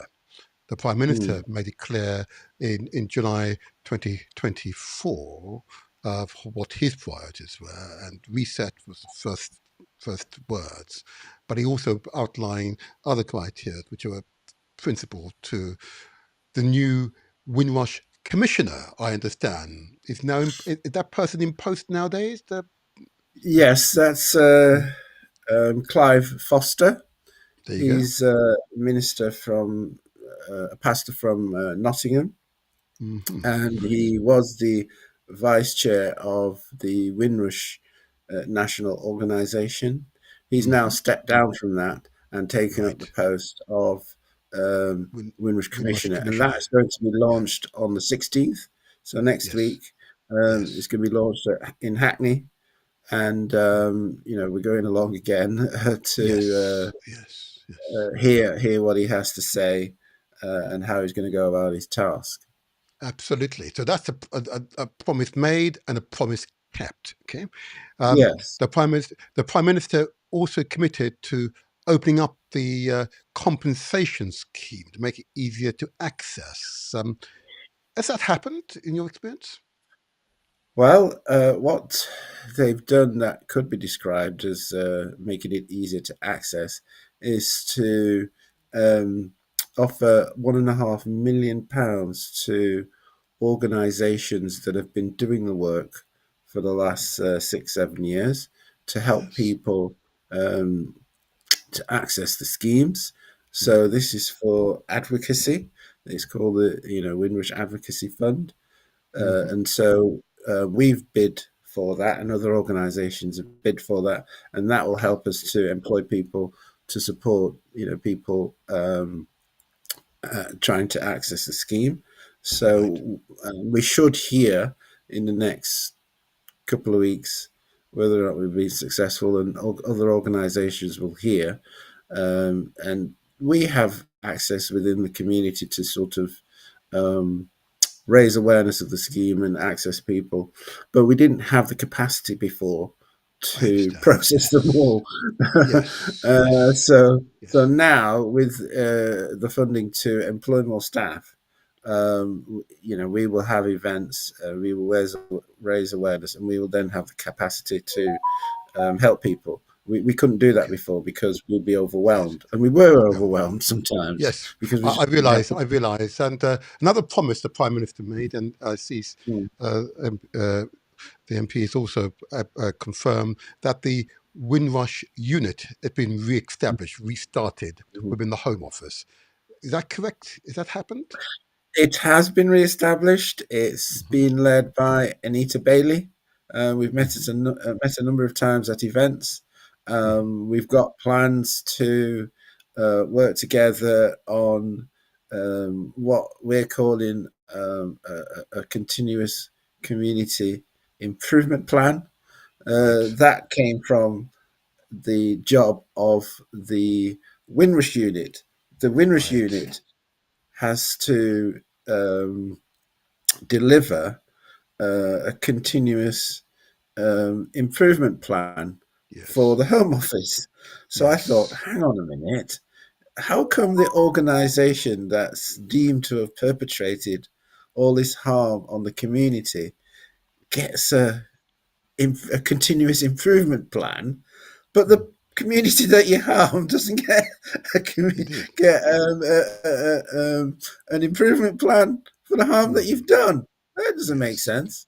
It sounds a bit like what happened with reparations, that the planters Oh, got compensated yes. and the slaves didn't. So I'm thinking, what kind of thinking is that? We can't have Mm. that. So we're going to have we're going to design our own, because obviously the Home Office doesn't know um, how the community can mobilise to address some of these issues that it has, Right. but it will Yes. need support, and it will need legislation, and Yes. the minister has agreed that our approach is one that means that we're taking responsibilities for the things that we can do, but then government has to do the things that government can do.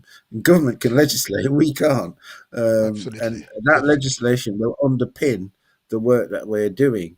So in areas like education, if people could if organisations like the Saturday schools um, dealing with raising educational attainment could access some of these funds, then they Mhm. would be more sustainable. They could help more Absolutely. children. Yes. Those who are working with children who are excluded from school, um, Yes.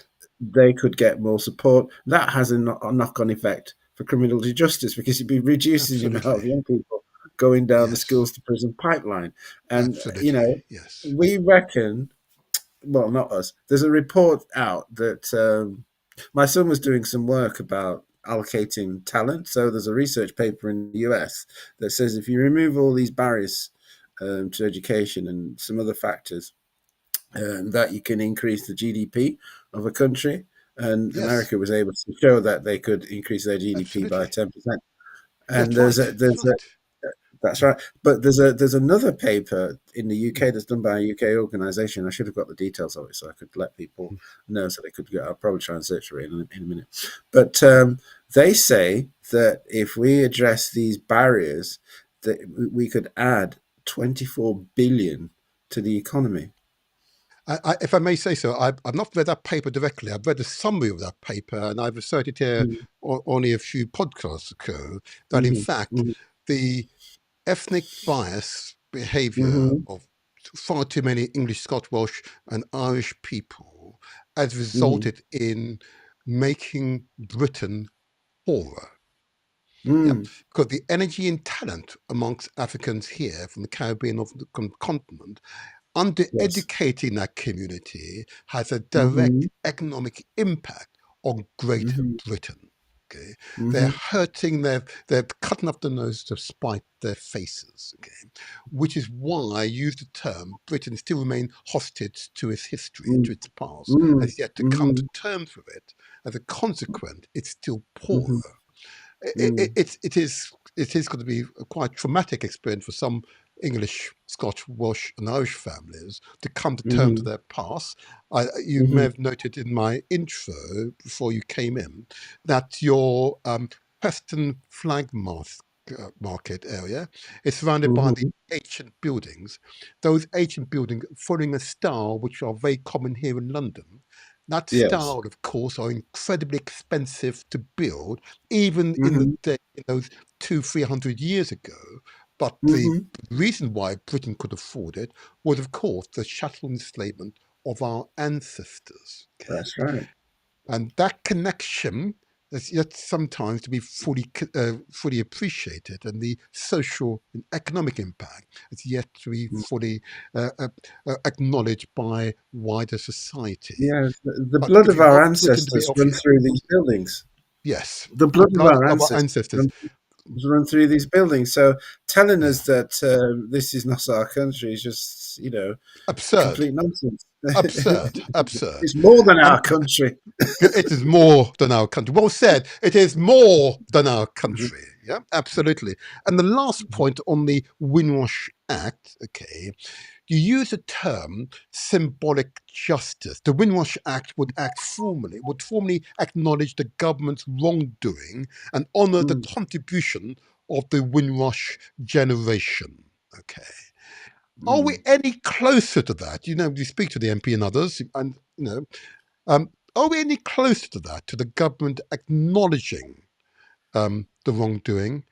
When I say that, I don't mean in speeches, I mean in written form, and mm. therefore will honour the contribution of the Windrush generation. I believe there's now a Windrush Day. Am I right? There's a Windrush Day. Is that their effort to acknowledge our contribution? No, the All right. Windrush Day. Mhm. I mean, I won't go into how this came about, but All right. they're really celebrating and raising awareness of the different peoples that are in the UK, which is fine. Yes. But in terms of acknowledging some of the trauma that we have suffered in our own lifetime, Okay. and our parents, Mhm. um, the the way they were treated when they were in work, the way laws were passed that would restrict their citizenship rights. That's not been addressed. So where we've made progress, as I say, is in the words of Seema Malhotra. I'd not Okay. heard those words before from any government minister. Prior Right. to this government, we had the previous government that when we used to have meetings, they used to apologise. They used to apologise for the Windrush scandal. They had it on their website. But we used to Hmm. say, what happens when you're out of office? Where's that apology gone? Absolutely. And by the way, um, how can you be apologising for something that you didn't do? It was Parliament that did it. So the only people that can give any kind of apology is Parliament. Remember, Parliament is like an entity. If Yes. you've got a company, it doesn't matter who the chief executive is or the board is. It's in law, the company is an entity of itself. So Absolutely. Yes. what that company did 50 years ago, if it was something that was still that it could still be held accountable for, on the statute of limitations, that company would still have to deal with it. And so Yes. too with Yes. Parliament. If Parliament did pass some laws 50 years ago, and it was wrong, they should deal with it. And Parliament Yes. can even act retrospectively. So Okay. Yes. there's the means are there. It's just do we have the recognition in Parliament to say Parliament did something wrong to its citizens. It's going to apologise, and it's going to be Yes. written into statute that it'll be there for future generations, and it doesn't depend on here today, gone tomorrow politician saying Politicians. I'm Yes. sorry, I'm sorry, I'm sorry. We don't want to hear it from him. We want to see it written down in Parliament in legislation. You know, I hear you, but I note that here you are. Um, you're outside number 10. You know, with your team and so on. Oh dear. I I didn't. was going to give a speech then as to what my government would do. Indeed. I put it on the screen deliberately because this new Yeah, government has invited you to number 10 en masse and are listening. yeah. Um, are they listening in your view? Yes, because when we went into number 10, we went Mhm. into the garden. So it was like a garden party. Okay. Sound systems were there. They brought around patties and Caribbean food, Oh, and wow. they Okay. had Okay. steel pans, and Uh-huh. they'd really rolled out the red carpet. So to make To make you us feel at to make home. Yeah. to make us feel at home. Yeah, There you And are. Number 10 Downing Street. Yes. yeah, and the Prime Minister gave a speech that Uh-huh. echoed, um, some of the sentiments that Minister Malhotra had said All right. herself. He Okay. talked about governing with the community and how Yes. we needed Yes. to bring forward requests that Yes. the government could work with the community, and that's precisely what she'd been talking about, and that's precisely Right. what the Windrush Act was about. Now, I didn't Absolutely. think I'd get an opportunity to meet him, but Yes. eventually I did. Yes. He was in the foyer, and I'd come upstairs to get more of my Windrush Act briefing Mhm. documents, and there he Yes. was. I thought, Wow. oh, this is Okay. my chance. So I introduced Absolutely. myself Yes. and gave him a copy of the Windrush Act briefing document and said, I liked his speech and what he said about, working with the community and, in terms of government. I said, well, here's something I prepared earlier. Good for you. And Good for he you. said he'd have a look at it Yes. and give me some, a response, but that hasn't happened yet. But the point Mhm. is, I mean, I feel that the package has been delivered. Yes. And so I Well ticked done. that box, Well done. Well and done. and Well done. we now need to engage. So um, they to answer your question, they are listening. They've had a copy of the document, or he's had a copy. Mhm. The Home Secretary's had a copy. Minister Malhotra's had a copy. So nobody can say that we Right, haven't a copy. presented what Right. we want to them. I Right. think after the recess, we should expect more engagement. I think they had to continue with their honeymoon period of going Mhm. around the country, meeting Yes. different groups and stuff. And I've enjoyed that honeymoon as well. So Good for you. we're building a Okay. relationship, and we'll see how it goes after the Thank you for recess. that. Thank you. Thank you. Because that clearly means that the government, the new government, the new Labour government is positively engaging you, wanting to understand, and Mm, you clearly have confidence in the minister and indeed the mhm. prime minister. And I'm confident that they will indeed, regardless Mhm. of the current political landscape, this is a matter of morality. This is this is Yes, this is this is not the people seeking privileged treatment. What we're seeking is some equality under the law. That's what we're that's ultimately right. seeking. And that I'm confident that this new government will respond positively to. Okay. I need to ask this question. How can my audience, and indeed those they're connected with, lend their support to the Windrush Act campaign? How best can they reach out to you and give support, either whether it be financial or skills or physical support? How can they do this? Well, right now, what we're saying is that we need to mobilize because Indeed, yes. obviously the government is listening. The other side of the Windrush Act is, not only what the government does, but what we as a We do. community can do. So, Absolutely. how people Yes. can get involved is to register with us, Mhm. because what we want to do is to organize groups in different parts of the country with people who are interested in working within a framework to tackle some of the issues that I discussed, whether it Mhm. be around education, whether it be Mhm. around health, whether it be Mhm. around criminal justice Yes. or work issues, community cohesion, which means that the community centres that we have, we're going to see how we can revitalize them and deliver Good. some of these activities again from those community centres. A lot of them, have just sort of gravitated to social events, dances, and so on. But Mhm. before, Mhm. they used to deliver a lot more, social and economic development activities. And so Yes. we're looking for, people who would want to volunteer some of their time. Yes. And so you could register your interest with us by going to our website and just Indeed. sending a You know. message to us through the website, giving you details, and then we will contact you again. If you wish to make a donation, similarly, go to our website and email us and let us know, and then we will, make the arrangements to receive that donation. Um, but the most important is that people follow the information that we give out in our newsletter, register with us, and become involved in Yes. revitalizing our communities, because the government can't revitalize our community. They can make a legislation that will mean that people won't get deported anymore, or Yes.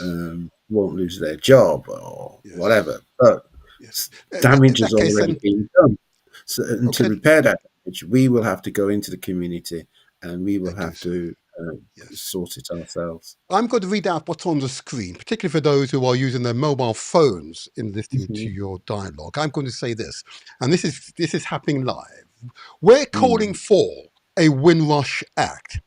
Actions speak louder than words. The time for action is now. Translate our words into action. Contact WD Legal. Website address, it's www.wdlegal.co.uk. wdlegal.co.uk. Join the campaign to secure the Windrush Act. Together, we will make the difference. Hashtag Windrush Act now. There you go. There, that was live for you. There you are, my live animation. I want to have a discussion with you about whether you're a solicitor or a lawyer. We'll do that later on, but never mind. I'll get to that Okay. right now. I Yeah. won't get to that right Yeah. now. But the words are important. I'll put it up one more time for those. I've just seen messages says they've put up again. I'll put up again. So that's the wrong one. Oh, there you are. I've lost it now.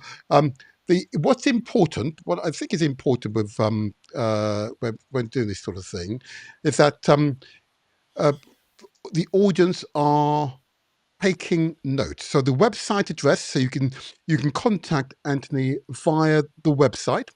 It's 3W www.wdlegal.co.uk. I repeat, www.wdlegal.co.uk. Go to that website and you'll be able to send a message to Anthony and join the campaign. I commend the campaign to you. I commend the campaign to you. Okay. Now, we're almost out of time and we've covered a lot of ground, a lot of information. I know some people will need to replay this broadcast again just to absorb much of the information that we've displayed. What I'm getting from you, Anthony, nevertheless, is an optimism for the future.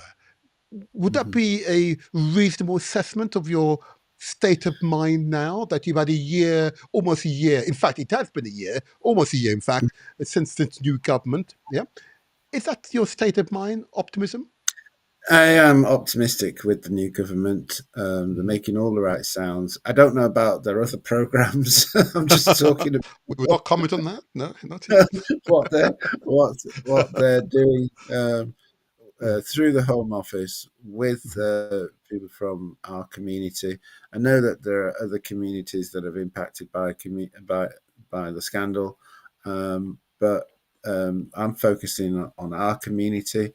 In a lot of these statistics, we feature at the bottom of the league, and any team that's at the bottom of the league gets a new manager, and they want to see that team moves up the league, and so that's Yes, what we want to yes, do.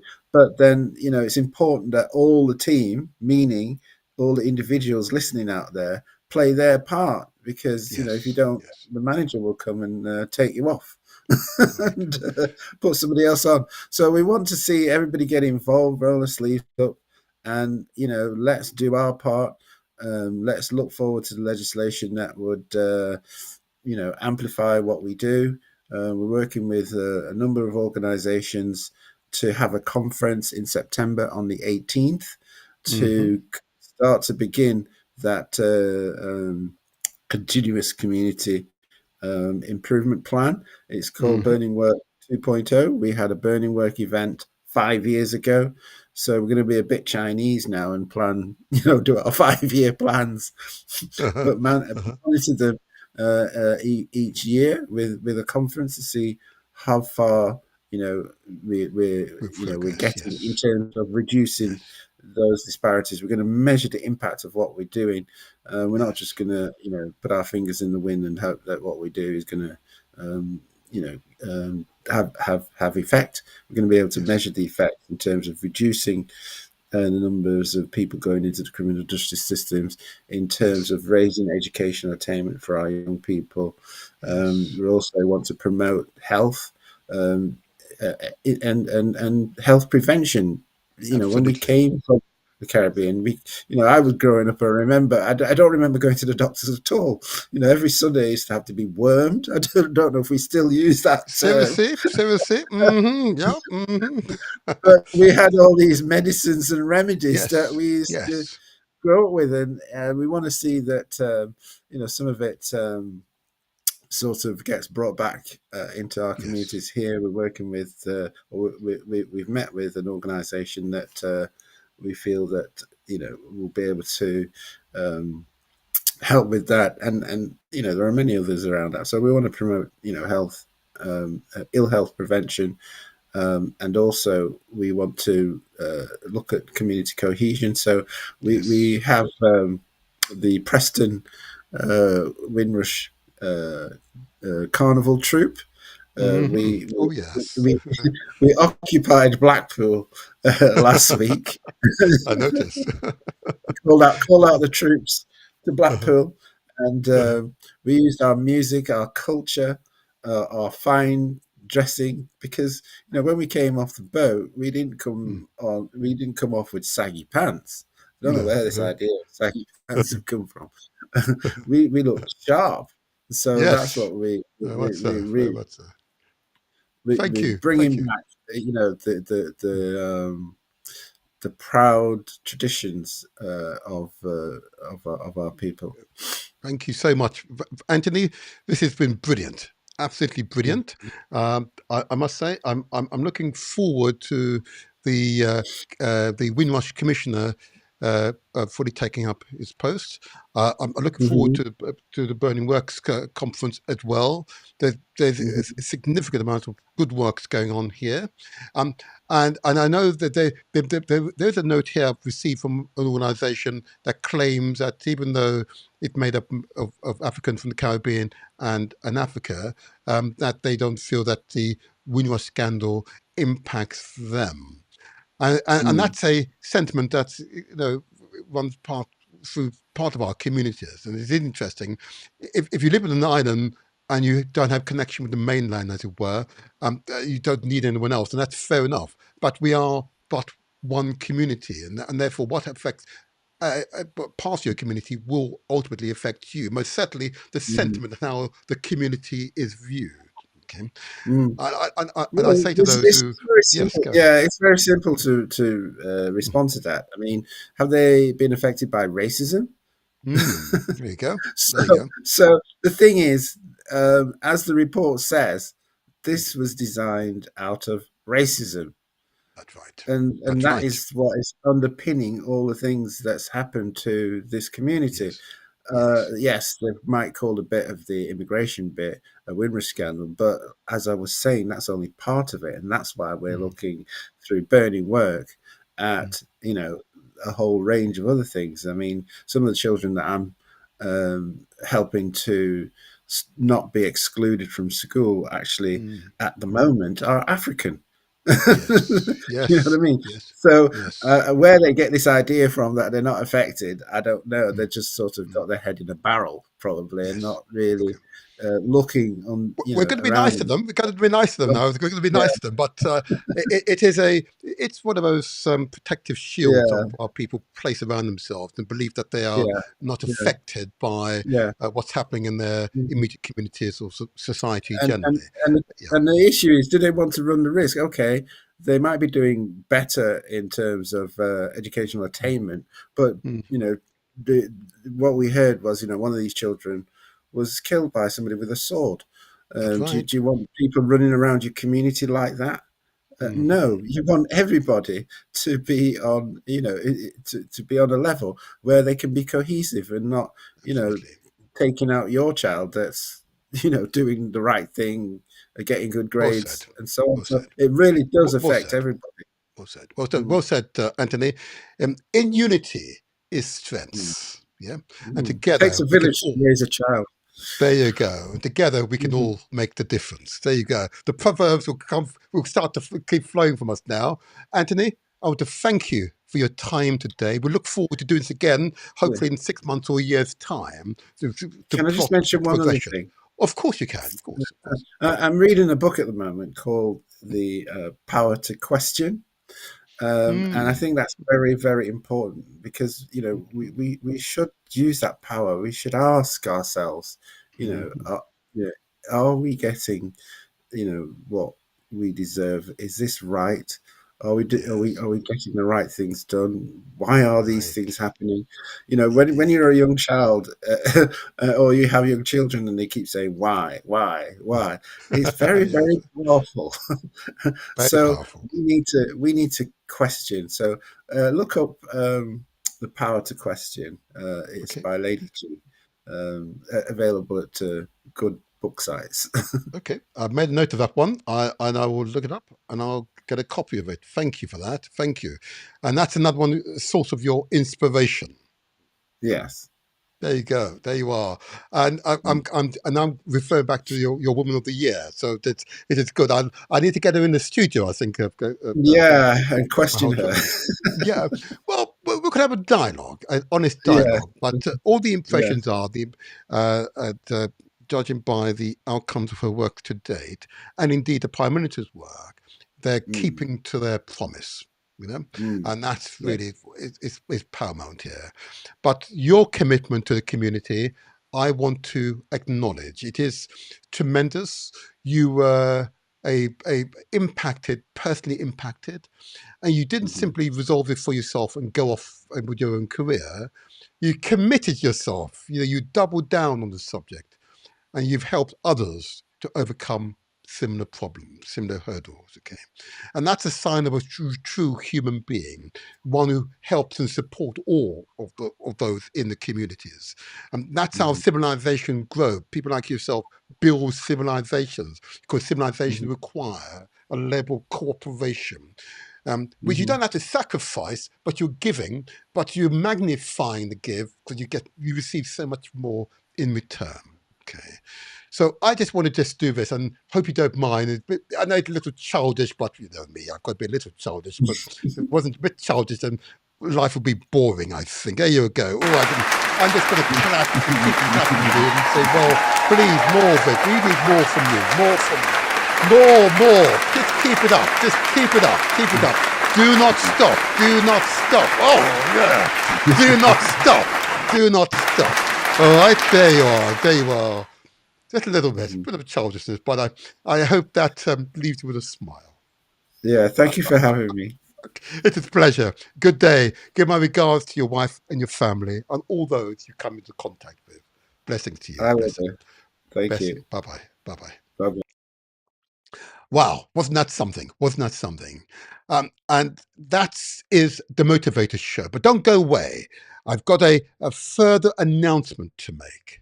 Many of you will be aware that the Motivator Show has devoted itself to bringing subjects to you which are important.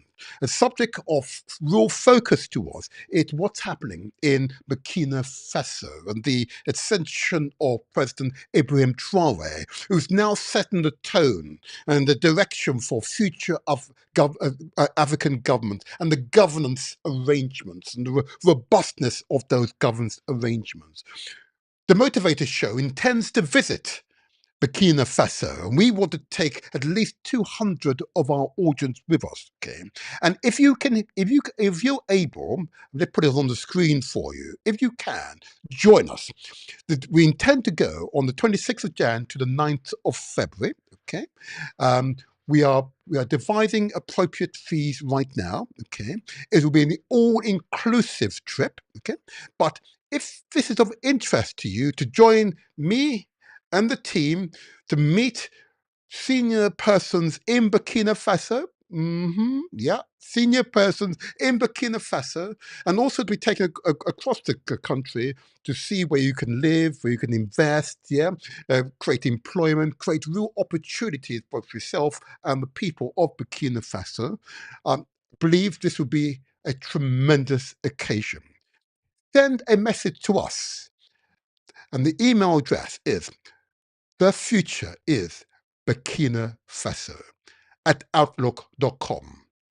I repeat, if you wish to join us on this trip to Burkina Faso for 2 weeks, between the 26th of January to the 9th of February, you'll be taken across the country and meet important people in Burkina Faso. Yep, important people in Burkina Faso. Send a message. Just express an interest. All we need your name at this point in time and an address. That's all we need at this time. To this email address, the future is Burkina Faso at outlook.com. And I'm assuring you, it'll be truly an inspirational experience. Okay?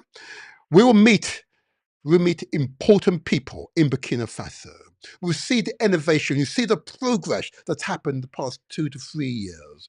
You'll be energized by that experience, and it'll be a place for us all to invest and grow. That I'm confident. Send your message to the future is Burkina Faso at outlook.com. There you are. Very important. Very important. I look forward to taking a few hundred people with myself, with the wonderful team here at The Motivator Show. You'll be truly inspired. There you are. Truly inspired. And I hope you'll agree that what you've just heard and the progress being made to address the issues surrounding the Windrush scandal, that this government, the new Labour government, despite all its other worries, is got a consistent approach to this matter. It's clear that an injustice has happened and is intent to resolve that injustice. I'm not putting any pressure on any minister or prime minister. I'm confident that they will address the issues. The previous government simply lied and cheated. I'm sorry. They lied and cheated. This government is committed. And to have Anthony indicate the Woman of the Year is Seema Malhotra is tremendous. That gives me confidence that we are on the right track. I say to you all, if in doubt, as he said, ask questions. It's so important to ask questions. Do not be shy. Do not be afraid to ask questions. And together we can, indeed, will make the difference. So, until the next strong, I remain the motivator. The Windrush Act. We say to the Labour government, we are still waiting. A message for the Windrush pioneers and their descendants. The Labour Party's general election promise, July 2024. Sir Keir Starmer pledged a fundamental reset to promote respect and dignity for the Windrush generations amidst plans to prevent such a scandal from being repeated. His plans include appointing a Windrush Commissioner, opening up access to the compensation scheme, and re-establishing the Windrush unit in the Home Office as part of an effort to improve the relationship between the government and the Windrush generation. He accused the Tories, the Conservatives, of having presided over a failing compensation scheme, the disbanding of the Major Change Programme, and a complete unwillingness to learn the lessons of the Windrush scandal. He said, "Justice has taken too long for the Windrush community. A government that I lead won't let this happen again. And where the Tories have dragged their feet, I am determined to get money out of the door to compensate those who were failed by the state." Sir Keir Starmer also added, The Windrush Generation embodies the best of Britain: determination, spirit, public service, and graft. But instead of being thanked, they've been badly mistreated. A Labour government will offer a fundamental reset moment for the Windrush Generation, with respect and dignity at its very core. So said Prime Minister Sir Keir Starmer. Solicitor and Windrush pioneer Anthony Brown and Windrush pioneers and their descendants, we're calling for a Windrush Act in recognition by the United Kingdom that its past actions have unfairly impacted on people of African Caribbean descent, both living in the United Kingdom and in its former colonies. It is a recognition that this impact has consequences across all aspects of people's lives: citizenship, community cohesion, education, criminal justice, work, health. The Windrush Act places a duty on public bodies to reduce race disparities for outcomes in their work, as exposed by the government race disparities audit. Solicitor and Windrush pioneer Anthony Brown, Windrush pioneers and their descendants, we're calling for a Windrush Act, an apology for the wrongs that have been done historically by the United Kingdom to people of African Caribbean descent. These wrongs are clearly defined in the Wendy Williams Lessons Learned Review, and it is to the righting of these wrongs that the Windrush Act is addressed. This is not to say that there are not similar wrongs done to other cohorts of people that need to be addressed by similar legislation. This apology is enacted in law so that it's clearly an apology from the nation rather than a here today, gone tomorrow politician. Solicitor and Windrush pioneer Anthony Brown, Windrush pioneers and their descendants, we're calling for a Windrush Act, reparations for past wrongs. The reparation for Windrush pioneers who are today living with the consequences of Britain's past wrongs. It is reparation that goes beyond mere financial compensation to individuals, but instead provides resources to affected peoples and communities to support them in what they want to do with their lives. To this end, the Windrush Act will establish a Commonwealth Community Cohesion Fund for the development of projects in the United Kingdom and the Commonwealth to tackle disparities and rebuild social economic ties of communities damaged by the Windrush scandals and other historic unfair actions negatively impacting on this cohort.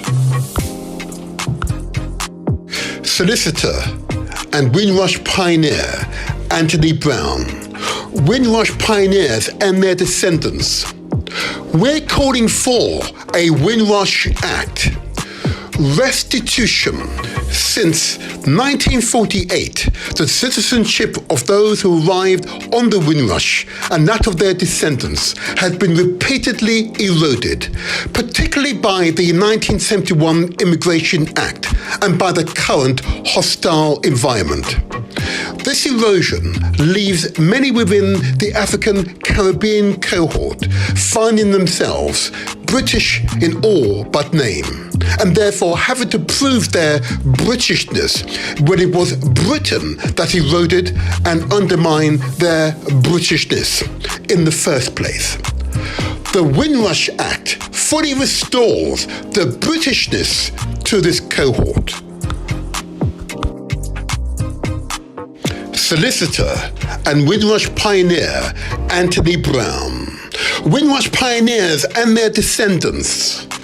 We're calling for a Windrush Act, remembering to this day, the United Kingdom prefers to tell a story about its colonial past that is often unrecognisable to those who live that past. Only by telling a more honest story about its colonial past can the country show that its citizens of colonial descent are as worthy citizens as any other.